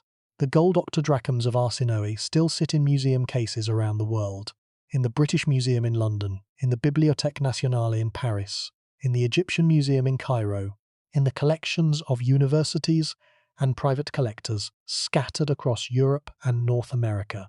The coins are beautiful objects, small, heavy, precisely crafted, with a portrait that conveys authority and divinity in equal measure.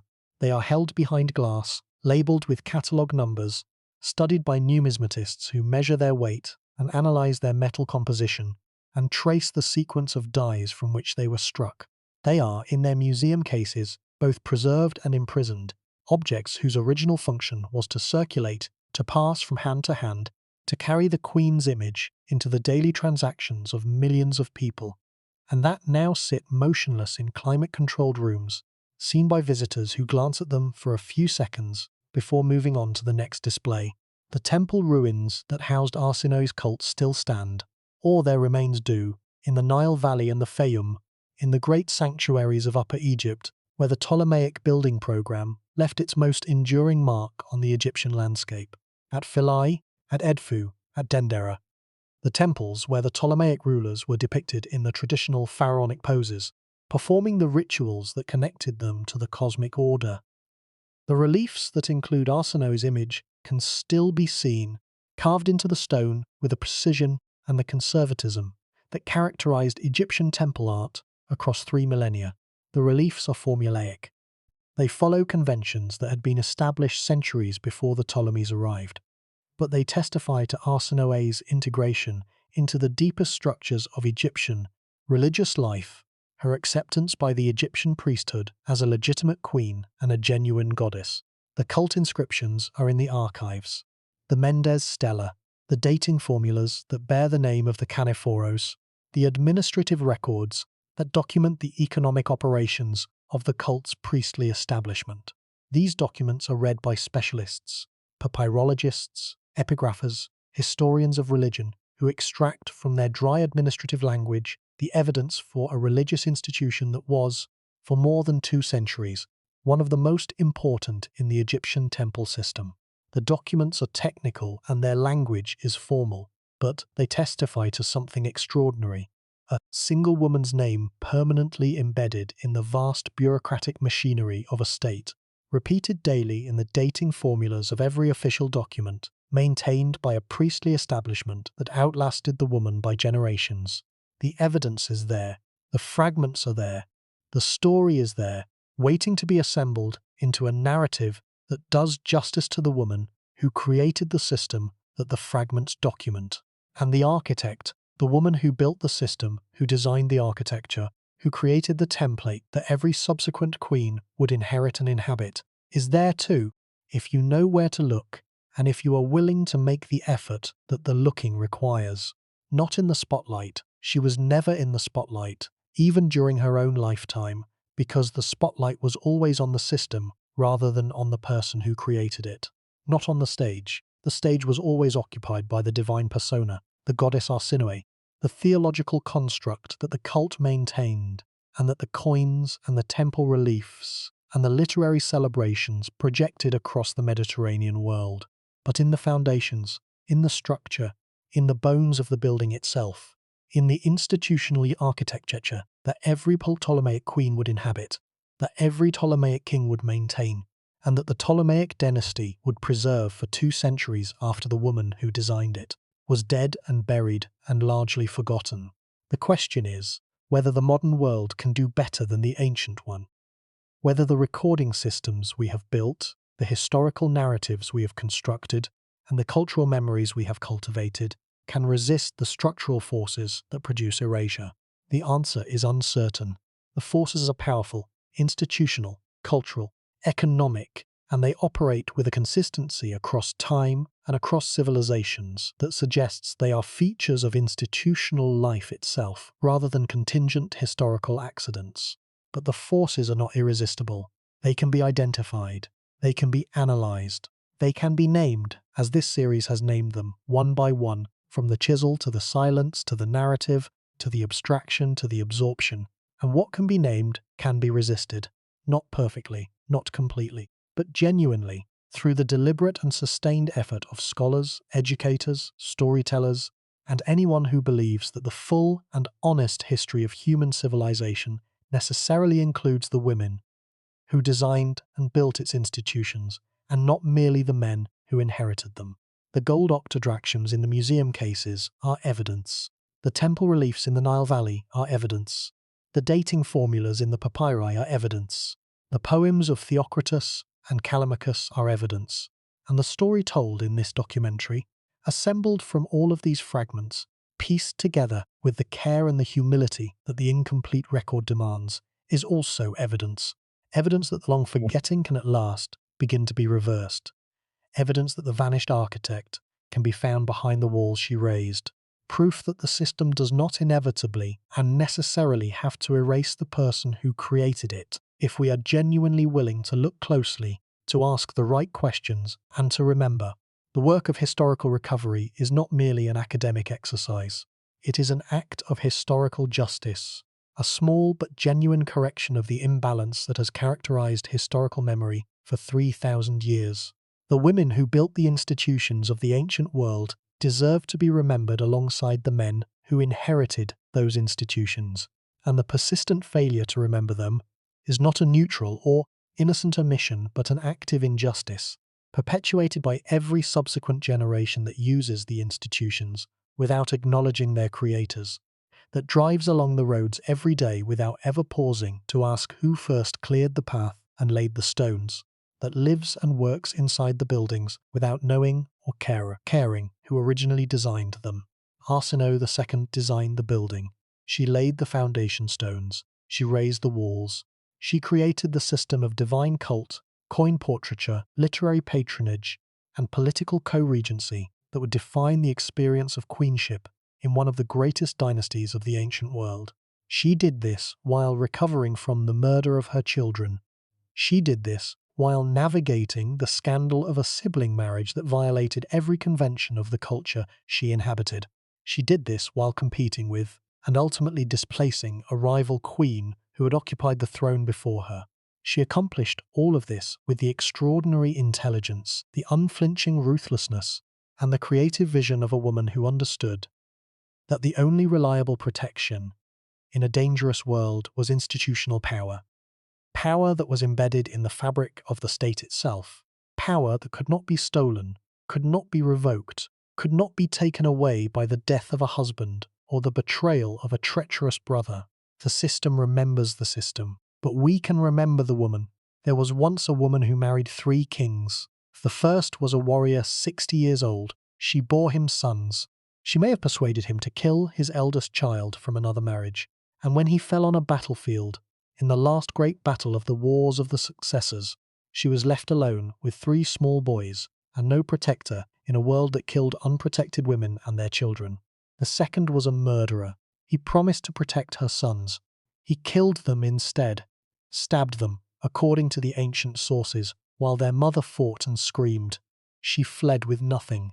No husband, no kingdom, no children to hold. The third was her own brother. The marriage shocked the Greek world. It violated the deepest taboos of Greek culture, the unwritten rules that separated the civilized from the barbaric. The poets compared them to Zeus and Hera, the divine siblings who ruled Olympus as husband and wife, the theological precedent that made the unthinkable acceptable. The satirists mocked them, composing crude verses that earned at least one of their authors, if the later tradition can be believed, a death sentence by drowning. The priests sanctified them, integrating the union into the theological framework of Ptolemaic divine kingship and declaring it not a violation of nature but a manifestation of divine order. And Arsinoe II, a woman who had survived the murder of her children at the hands of a man she had trusted, the collapse of 2 kingdoms she had tried to build, and the betrayal of 2 husbands she had relied upon, transformed the scandal into a system. She did not merely endure the controversy of the sibling marriage. She weaponized it, converting the attention and the energy of the scandal into a propaganda campaign of unprecedented scope and sophistication that established her divine status, her political authority, and her permanent institutional presence in the religious life of the kingdom. She created the divine cult that would define Ptolemaic queenship for the next 2 centuries. A cult maintained by a permanent priesthood, funded by endowments that survived her death by generations, and integrated into the administrative machinery of the state through dating formulas and ritual calendars. She pioneered the coin portrait that would carry the faces of Ptolemaic queens across the entire Mediterranean trading world. Gold octadrachms of extraordinary beauty and considerable economic value that circulated for decades after her death, carrying her image to millions of people who never knew her name but recognized her face. She established the theological framework that would justify the queen's position as co-ruler and co-divinity. A framework so robust, so deeply embedded in the religious life of the kingdom, and so thoroughly supported by the combined authority of the priesthood, the court poets, and the Ptolemaic mint that it persisted for 200 years without fundamental modification. She built the architecture of female power in one of the most powerful dynasties the ancient world had ever seen. An architecture that would shelter every subsequent queen, and that would also, in ways she could not have anticipated, constrain and ultimately consume them. And then she was forgotten. Not by violence. No one sent workers with chisels to cut her name from the stone. Not by propaganda. No Roman publicist crafted a caricature to replace the real woman. Not by silence. Her name appears in the inscriptions and the scholarly record. Not by abstraction. She was not dissolved into a constellation or a symbol. She was forgotten by success. Her innovations so thoroughly absorbed into the structure of the Ptolemaic dynasty that no one remembered they had been innovations at all, that no one thought to ask where they came from, that no one realized that the traditions they took for granted had been deliberately and brilliantly designed by a specific woman at a specific moment in history. The sibling marriage became tradition.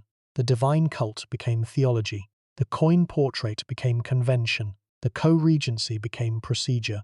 The architect disappeared inside her own building, and the building stood for 2 centuries after she was gone, maintained, inhabited, admired, while the woman who designed it was reduced to a name in scholarly footnotes. Every queen in this series lived within the architecture that Arsinoe designed. Berenice II was worshipped as a goddess within it. Cleopatra VII fought Rome from within it. Tawosret, Tia Mereniset, Nefertari, all of them inhabited roles and institutions whose ultimate origin can be traced, through the Ptolemaic system, to the woman who first demonstrated that a queen could be more than a consort, that a woman could be a goddess in her own right, that a wife could share her husband's throne not by his sufferance, but by institutional necessity, that the queen was not an appendage to the king, but a parallel centre of power, divine, visible, and indispensable. Arsinoe II built the road. Every queen who came after her walked on it, and no one looks at a road and wonders who built it. No one stands on a highway and asks whose hands laid the stones, whose vision determined the route, whose labour cleared the path through the wilderness and made it possible for others to travel in safety and in comfort. The road is simply there, a feature of the landscape, a convenience taken for granted, a piece of infrastructure so fundamental that its existence seems natural rather than designed, until someone stops, looks down at the stones beneath their feet, and asks, who put these here? Who decided that the road should run in this direction? Who cleared the ground? Who laid the foundation? Who shaped the surface so that others could walk on it without knowing the name of the person who made their journey possible? That question, that simple, obvious, inexcusably neglected question, is the question that this documentary has tried to answer. The road was built by Arsinoe II.